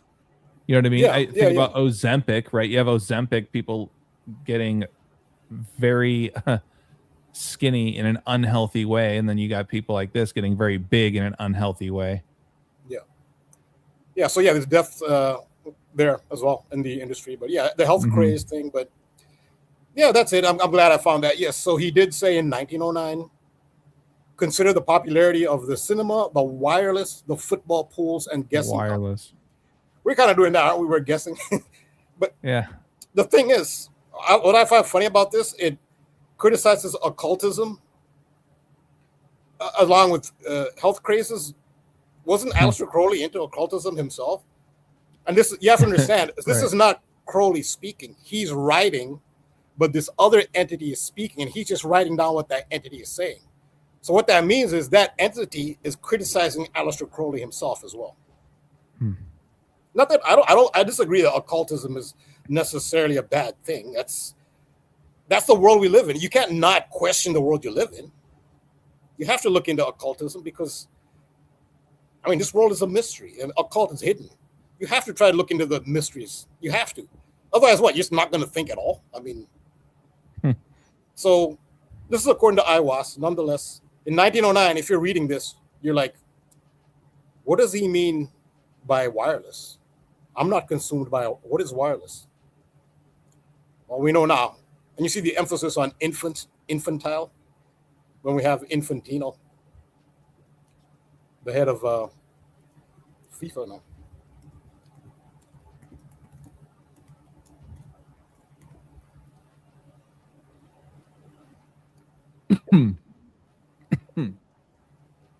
Excuse me. Well, with that, I mean, we are hitting that 3-hour mark. I think we might want to start wrapping it up here, I would say. Yep. Just, for the sake of time, Cody, I know it's getting I'm early. going to jump off here. I know it's getting early for you guys, so well, I meant for you, Cody, but Rambo, you're a little bit ahead of me. But either way, it was a good 3 hours. Infantino. Yeah, this is Elmer Fudd.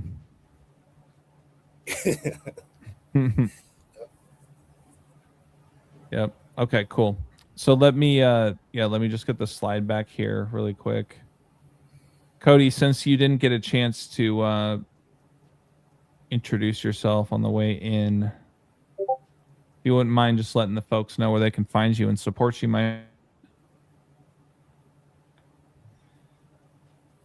Yeah, thanks again. Thanks again, everyone, for being here.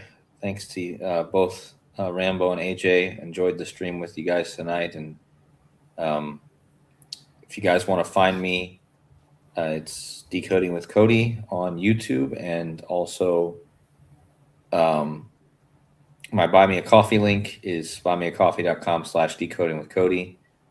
And yeah, look forward to next week and see what happens now that the World Cup's over.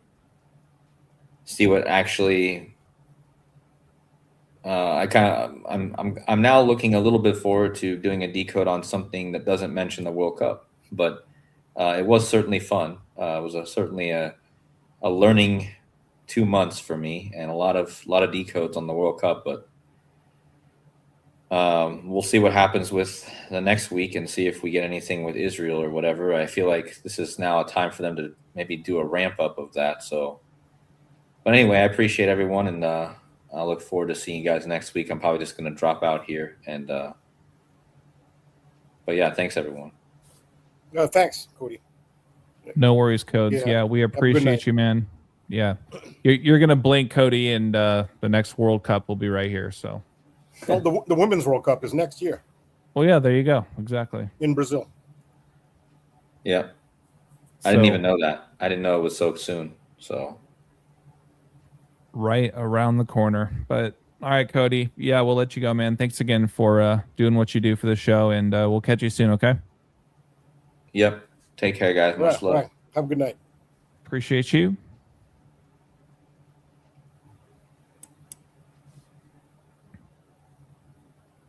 For those that are just tuning in, my name is AJ, Balll Don't Lie, 3 L's in Ball. You guys can find all the work that I put out on YouTube, on this channel where we're streaming tonight, as well as on Instagram, Balll Don't Lie, 3 L's in Ball. Feel free to send me an email at any time, wordplaybook, 3 O's in book at gmail.com. If you guys are interested in any electronic copies of the work that I've done over the last several years. But Rambo, I will hand it off to you. Please close it out. Let the folks know where they can find you and support you. And yeah, thank you again, Rambo, for everything that you do. Yeah, thank you. Thanks, Cody. Thanks, the audience, for those who watch live or who will watch later, and for those who contributed. And yeah, that's what I'll be working on. I'll be working on. I've fallen behind on a lot of decodes, but the videos are painstaking to make. I appreciate the positive feedback I've gotten from my latest posts. I'm working on the connection of the movie Him for those in this community who follow, sports and what's behind the scenes of sports, what it takes to be the GOAT, that kind of thing, which we've always been on in this community. Oh, that was a mainstream Hollywood movie that dealt with what we in this community should have been talking about. And it's a movie that I guess everybody in this community at least should be familiar with. Him. Well, I will work on a video about how Lamine Yamal and Lionel Messi are without a doubt being referenced to. They're not the only ones being referenced to, but they are being referenced to by the movie Him, with the GOAT and the kid. Absolutely beyond a doubt. And Cody jumped on that one connection that I made. So I'm working on that, and I will release it on patreon.com/thetruthcodes. Well, there's only one tier, $5, but you can also join for free. There's some free material. The decode I showed earlier today with my Instagram post, it's also on Patreon, but Patreon has a longer decode. It's 9 minutes, and I have a follow-up decode to that as well. So even on a free tier, you can see that. But $5 a month does help me more. And yeah, thanks again, AJ, for your contributions and for putting this together. It was a great stream, and good night to everybody. Always a pleasure, Rambo. Yeah. Final shout out and thank you to everybody in the chat. As always, you guys make this show awesome. Good night to everybody. Please make sure that you guys are taking care of yourselves. Thank you guys for all of the contributions. Yes, thank you again, KODI, for everything. But yeah, fire to the chat. Love always to you, Rambo. And without further ado, we'll see you guys on the next one. Until next time. All right, Peace. take care.